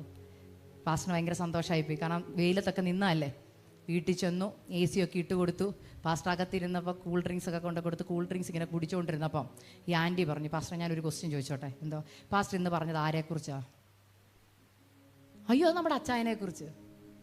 അപ്പോൾ പാസ്റ്റർ ആൻറ്റി ഇങ്ങനെ കൈ കുമ്പിട്ട് ചോദിക്കുക, പാസ്റ്ററിനും അറിയാം എനിക്കും അറിയാം ആ പറഞ്ഞതെല്ലാം നുണയാണ്. എൻ്റെ ഭർത്താവ് ശാന്തനല്ലെന്ന് എനിക്കറിയാം. എൻ്റെ ഭർത്താവ് ഒരാൾക്ക് പോലും ഒരു രൂപ പോലും കൊടുത്തിട്ടില്ലെന്ന് എനിക്കറിയാം. പിന്നെ എന്തിനാ പാസ്റ്റർ ഇത്രയും വലിയ നുണ പറഞ്ഞത്? അപ്പോൾ പാസ്റ്റർ പറയാം, അല്ലാതെ അവിടെ കയറി നിന്നിട്ട് സത്യം പറയാൻ പറ്റുമോ? നാട്ടുകാർ കല്ലെടുത്തെറിയത്തില്ലേ? ദൈവത്തോട് ക്ഷമ പറഞ്ഞിട്ടാ ഞാൻ കയറിയതെല്ലാം. അപ്പോൾ അതായത് പാസ്റ്റർമാരുടെ ഗതികേടാ. പക്ഷെ ഗതികേടില്ലാതെ അവർക്ക് നല്ലത് പറയാൻ പറ്റും നമ്മൾ ജീവിച്ച. നിങ്ങളുടെ ശവാടക്കിന് നിങ്ങളെക്കുറിച്ച് എന്താ നാട്ടുകാർ പറയണ്ടേ? നുണ പറയണോ? ഞാൻ എൻ്റെ ജീവിതത്തിൽ ഏറ്റവും കൂടുതൽ എൻ്റെ യൂട്യൂബ് പോയി നോക്കിയാൽ കാണുന്നത് ഏറ്റവും കൂടുതൽ ശവസംസ്കാരമാണ്. എൻ്റെ പീറ്റർ ചാച്ചൻ, എൻ്റെ ഹസ്ബൻഡ് അതിനെന്നെ കളിയാക്കും. നീ എന്തിനായിരുന്നു എല്ലാ ശവാടക്കും ആരാ മരിച്ചേ? എന്തിനായിരുന്നു കാണുന്നത്? ഞാൻ പറയല്ല ചാച്ചാ, ഞാൻ എല്ലാ ശവാടക്കും കാണുമ്പോഴേ ഞാൻ എൻ്റെ ശവാടക്കൊന്ന് കാണും. ഞാൻ അവിടെ ഇങ്ങനെ വെള്ളയൊക്കെ ഇട്ടിരിക്കുന്നു. അവ കുറിച്ചി ഈ ചർച്ചിലെ വിശ്വാസികൾ വരുന്നു അല്ലേ? വരത്തില്ല, എനിക്കറിയാം, ചുമ്മാ ഒരു പഞ്ചിന് പറഞ്ഞ വരുന്നു. നിങ്ങൾ എന്ത് പറയും? യോ സിസ്റ്റർ ഞങ്ങളുടെ ചർച്ചിൽ വന്നിട്ടുണ്ടായിരുന്നു, ഭയങ്കര പ്രസംഗമായിരുന്നു അല്ലേ എന്നൊക്കെ പറയും. ഞാൻ എന്നെക്കുറിച്ച് നാട്ടുകാർ പറയുന്ന, പാസ്റ്റർ പറയുന്ന കേൾക്കുമ്പോൾ എൻ്റെ പിള്ളേരും എൻ്റെ ഭർത്താവും ചിരിച്ചാലുള്ള അവസ്ഥയൊന്നും ഓർത്ത് പോയി. അതിൻ്റെ അർത്ഥം അവർക്കേ അറിയത്തുള്ളൂ ഞാൻ എന്താണെന്ന്. ഞാൻ പറയുന്ന അർത്ഥം മനസ്സിലായി. വ്യാജഭാവം ഉണ്ടാവരുത്, നുണ പറയാൻ ഇടവരരുത്. നിങ്ങളെക്കുറിച്ച് ദൈവദാസന്മാർ സത്യം പറയട്ടെ. അതിനുവേണ്ടി കാണിക്കാൻ വേണ്ടി ദശാംശം കൊടുക്കരുത്. പാസ്റ്റർ എൻ്റെ മരണത്തിൽ നല്ല ഗമയ്ക്ക് പറയണമെന്ന് ഓർത്ത് പറയിപ്പിക്കാൻ വേണ്ടി ദശാംശം കൊടുക്കരുത്. അതും ദൈവം അറിയുക, സത്യം അറിയുക, ഇന്റൻഷൻ അതെന്തിന് ചെയ്യുന്നു. അടുത്തത്, ഞാൻ എല്ലായിടത്തും, ചിലപ്പോൾ നിങ്ങൾ യൂട്യൂബിൽ കേട്ട് കാണും, കേട്ടവർ ക്ഷമിക്കുക, നമ്മൾ നുണ പറയത്തില്ല, നുണ പാടും. അംഗീകരിക്കുന്നോ? ഇല്ല. നുണ പിള്ളേർ കേട്ടിട്ടുണ്ടെന്ന് തോന്നുന്നു. ആ മെസ്സേജ് ആണോ? അതെ, ആ കൊച്ചിരുന്ന് ചിരിക്കുന്നത്. ചേച്ചി ഇത് ഞാൻ കേട്ടതാ ചേച്ചി. അതേ മോനെ, പറഞ്ഞാലേ പറ്റത്തുള്ളൂ. ഒറ്റ ദൂതേ ദൈവം എന്നെ ഏൽപ്പിച്ചുള്ളൂ മാനസാന്തരം. അതുകൊണ്ട് പറയട്ടെ. ഇവിടെ പറയേണ്ടതാണോ? അത് കട്ട് ചെയ്യണോ? പറഞ്ഞോളാം. പറയും. കൊച്ചുങ്ങൾ സപ്പോർട്ടുണ്ടെങ്കിൽ ഞാൻ പറയുക. എന്താ പറയണ്ടേ? നുണ പറയത്തില്ല. ശരിക്കും നമ്മുടെ ക്രിസ്തീയ പാട്ടുകളെല്ലാം എടുത്ത് നിങ്ങളെ തന്നെ ഒന്ന് പാടിയാൽ നിങ്ങൾ പാടുന്ന മൊത്തം നുണയാ. കേട്ടോ മക്കളെ? ഇവിടുത്തെ വർഷിപ്പ് ടീമിനെ എനിക്ക് ഒത്തിരി ഇഷ്ടപ്പെട്ടു. അവരാൽ ആവത് നല്ല രീതിയിൽ ആ കുഞ്ഞുങ്ങൾ അവരെ പ്രോത്സാഹിപ്പിക്കണം കേട്ടോ, അവരെ വളർത്തിയെടുക്കണം. പക്ഷെ ചേച്ചിക്ക് കാല് പിടിച്ചൊരു റിക്വസ്റ്റ് ഉണ്ട്, നുണ പാടരുത്, ജീവിതത്തിൽ ഇല്ലാത്തത് പാടരുത്. കഴിഞ്ഞ ദിവസം ഒരാൾ ഇന്ന് പാടുക, എൻ്റെ ചങ്കാണേ, എൻ്റെ കരളാണേ, എൻ്റെ ഉയിരാണേ, ബാക്കി എനിക്കറിയത്തില്ല. യേശു ആള് പാട്ടൊക്കെ പാടി വീട്ടിൽ വന്നപ്പോൾ അമ്മ പറഞ്ഞു, അമ്മ ഓടി വന്ന് ഫോൺ എടുത്തു. അപ്പം അമ്മ പറഞ്ഞു, ഇന്നലെ രാത്രി മൊത്തം നീ ഫോണില്ല, ഇന്ന് നീ ഫോൺ അങ്ങോട്ട് മാറ്റിയപ്പോഴത്തേനും ആളിലെ തണ്ണി സ്വഭാവം അങ്ങോട്ട് പുറത്തു വന്നു. അപ്പം ഞാൻ അവിടെ ഉള്ളപ്പോൾ ഞാൻ പറഞ്ഞു, മോൻ പാടിയില്ലേ യേശു കരള ചങ്ക, യേശുപ്പച്ചൻ ഇതിഷ്ടമല്ല, മോൻ മാറ്റാവെന്ന് ചോദിച്ചാൽ പറഞ്ഞു. അത് യേശുപ്പച്ചൻ പറഞ്ഞു, ഞാൻ മാറ്റത്തൊന്നുമില്ല, എനിക്ക് ഫോണില്ല ജീവിക്കാൻ പറ്റത്തില്ല. അപ്പം ഞാൻ ചോദിച്ചു, സത്യമാ പറയുന്നത്, പിള്ളേർ സത്യം പറയും. ഞാൻ ചോദിച്ചു, മോൻ വേറെ പാട്ട് പാടിയല്ലോ, എനിക്ക് വേറെ ഒന്നും വേണ്ട, വേറെ ഒന്നിനാലും ഞാൻ തൃപ്തനാകില്ല. ഓ, കർത്താവിൻ്റെ സാന്നിധ്യത്തിലെ തൃപ്തി ഉള്ളെന്ന് പറഞ്ഞ മോളെ, ഫോണില്ലാതെ തൃപ്തിയാവും. 10 മിനിറ്റ് ഒന്ന് ഫോൺ മാറ്റട്ടെ, അപ്പം അറിയാം തനി സ്വഭാവം. യേശുവിന് വേണ്ടി എല്ലാം ത്യജിക്കാൻ തയ്യാറായവരെ ആ പാട്ട് പാടാവുള്ളൂ. അടുത്തൊരു പാട്ടുണ്ട്, കാന്തനെ കാണുവാൻ. പലർക്കും അറിയത്തില്ലായിരിക്കും, അറിയാവുന്നവരെന്ന് പാടിക്കേ. ആർത്തി വളരുന്നേ ഇല്ല ഓ എന്നോ പാട്ടാ, കൈയൊക്കെ അങ്ങോട്ട് പൊക്കി പാടുന്ന കേട്ട കർത്താവ് പറയും, എന്നാ ഞാൻ അങ്ങോടി വരട്ടെ. അയ്യോ വരല്ലേ. കർത്താവ് പറയും, എൻ്റെ കൊച്ചിന് ഭയങ്കര ആർത്തി. എന്താ ആർത്തി എന്നറിയാം മക്കൾക്ക്? പറയട്ടെ. ഇപ്പൊ ചേച്ചി പ്രസംഗം 4 മണി വരെ നീട്ടിക്കൊണ്ട് പോകത്തില്ല, വിശപ്പ് വരത്തില്ലേ? അപ്പൊ അവിടെ എന്തോ അങ്കിളുമാർ പലഹാരം തോന്നുന്നു എന്തോ കൊണ്ട വെച്ചിട്ടുണ്ടേ, ആണോ? ഇല്ലെങ്കിൽ എന്നെ കൊണ്ട വെച്ചിട്ടുണ്ട്. അപ്പം അതങ്ങോട്ട് ആദ്യം കൊടുക്കുമ്പോൾ ആക്രാന്തത്തിൽ കഴിക്കുന്ന ഒരു ആക്രാന്തം ഉണ്ടല്ലോ, അത് ആർത്തി, ഷോർട്ട് ഫോം. ഇല്ലെങ്കിൽ ഭർത്താവ് ഗൾഫിലോ അമേരിക്കയിലുള്ള ഭാര്യ വർഷങ്ങൾക്ക് ശേഷം അച്ചായൻ വരുന്നെന്ന് അറിയുമ്പോൾ സ്നേഹമുള്ള ഭാര്യമാർ, പുള്ളി വരുവാണെന്നുള്ളവരല്ല, സ്നേഹമുള്ള ഭാര്യമാർ ദിവസവും മണിക്കൂറുകളും മിനിറ്റുകളും എണ്ണി ഒരുങ്ങി സമയം അങ്ങോട്ട് പോകത്തില്ല. അപ്പം അങ്ങനെ ഇരുന്ന് അച്ചാച്ചനെ ആ ഗേറ്റ് കടന്ന് കാണുമ്പോൾ ഉള്ളിനകത്തുള്ള ഒരു വെപ്രാളം അറിയാവോ? എനിക്കറിയാം വെപ്രാളം, മനസ്സിലാകുന്നുണ്ട്. വരുന്നുമില്ലല്ലോ, എത്ര നേരം വെയിറ്റ് ചെയ്യണം. ആ ബാഗ് കിട്ടി വരുന്ന സമയം ഏറ്റവും കൂടുതൽ നീളുന്നെന്ന് തോന്നുന്നു എനിക്ക്. ഭയങ്കര ആക്രാന്തമാ, ആർത്തിയാ കാണാൻ. ശരിക്കും ആ പാട്ട് പാടി ആ ആർത്തി ഉണ്ടായിരുന്നു, എഴുതിയാക്കും ആർത്തി ഉണ്ടായിരുന്നു. കാരണം അവർക്ക് ഈ ലോകത്തിൽ മറ്റൊന്നും വേണ്ടായിരുന്നു. പക്ഷെ ഇന്നത്തെ തലമുറയെ നമുക്ക് ആ പാട്ട് പാടാൻ പറ്റുമോ? കാന്തനെ കാണുവാൻ ആർത്തി വളരുന്ന ഇല്ല പ്രത്യാശ മറ്റൊന്നിലും പ്രത്യാശ ഇല്ലാത്തവരുടെ പ്രാർത്ഥന കേട്ടാൽ അറിയാം. കർത്താവെ വീട് തരുന്നില്ലേ, സാരമില്ല, എനിക്ക് സ്വർഗത്തിലൊരു വീടുണ്ടല്ലോ. ഞാൻ ചോദിച്ചതുപോലെ എനിക്കൊരു മറുപടി കിട്ടുന്നില്ല, സാരമില്ല, എൻ്റെ പ്രാണപ്രിയൻ എനിക്ക് ഉള്ളിടത്തോളം എനിക്ക് മറ്റൊന്നും വേണ്ട. മനസ്സിലായോ? യേശു മാത്രം മതി. ഒത്തിരി പാട്ടുള്ളതുകൊണ്ടേ പിക്ക് ചെയ്ത് പറയാം. യേശു മാത്രം മതി എനിക്ക്. ഓ, ഇപ്പൊ കർത്താവ് പറയാം, എന്നാ മാറ്റി ചിലതൊക്കെ അങ്ങ് വിട്ട് കളയട്ടെ, ജോലി അങ്ങ് കളയട്ടെ. അയ്യോ, ജോലി പോകാൻ പറ്റത്തില്ല, വീസ അല്ല അതും പറ്റത്തില്ല, ഞാൻ മാത്രം മതിയെങ്കിൽ അതിനകത്തെല്ലാം ഇല്ലേ, എന്നാ ഞാൻ മാത്രം പോരെ നിനക്ക്, അത് പറ്റത്തില്ല കർത്താവേ. അപ്പൊ കർത്താവ് പറയാം, പാടാനുള്ള യോഗ്യതയുണ്ടോ? നുണയല്ലേ പാടുന്നത്? സ്വർഗം മേളി ഇരുന്ന് ഏറ്റവും വലിയ അടുത്തൊരു നുണയും കൂടെ പറഞ്ഞാൽ നിർത്തുക. എൻ്റെ നുണ ആദ്യം പൊളിച്ചത് ഏത് പാട്ടിലാണെന്നറിയോ? അതോടെ ഞാൻ എല്ലാ പാട്ടും സൂക്ഷിച്ചാ പാടുന്നത്. എൻ്റെ നുണ പൊളിച്ച കാര്യമാണ് ഞാനീ പറഞ്ഞത്. ആദ്യത്തെ നുണ, പരീക്ഷ എൻ്റെ ദൈവം അനുവദിച്ചാൽ. അടുത്ത വാക്കൊന്ന് പെട്ടെന്ന് പറഞ്ഞേ. ദൂത് ഏറ്റെടുത്തവർക്കായി സ്തോത്രം. എന്തിനെന്ന് ചോദിക്കില്ല ഞാൻ. ആഹാ, ചർച്ചി വന്ന് കൈയടിച്ച് പിയാനോ വെച്ച് തുള്ളി പാട്ട് പാടുമ്പോൾ സ്വർഗം മേളി ഇരുന്നിട്ട് പറയുക, ഓ കപടഭക്തിക്കാരി വന്നിട്ടുണ്ടല്ലോ ആരാധിക്കാൻ. എന്തുവാ? എന്തിനെന്ന് ചോദിക്കില്ല ഞാൻ. കർത്താവ് മേളിരുന്ന് പറയാ, ഈ പാട്ട് പാടുന്നതിൻ്റെ 1 മിനിറ്റ് മുമ്പ് നീ ഇപ്പം എന്നോട് ചോദിച്ചിട്ടല്ലേ കൊച്ച ഈ പാട്ട് പാടുന്നത്, എന്തിനാ എന്നോട് ഇങ്ങനെ ചെയ്തത്? പറയുന്നത് മനസ്സിലാവുന്നുണ്ടോ? മേളിയിരുന്ന ദൈവം പറയാന്ന്, എന്തിനെന്ന് ചോദിക്കില്ല ഞാനെന്ന് പറയുമ്പോൾ ചോദിച്ചിട്ടല്ലേ ആ പാട്ട് പാടിയത്? എന്തിനാ എന്നോട് ഇങ്ങനെ ചെയ്തത്, എന്തിനാ എൻ്റെ മക്കളോട് ഇങ്ങനെ ചെയ്ത്, എന്തിനാ എനിക്ക് മറുപടി തരാത്തത്?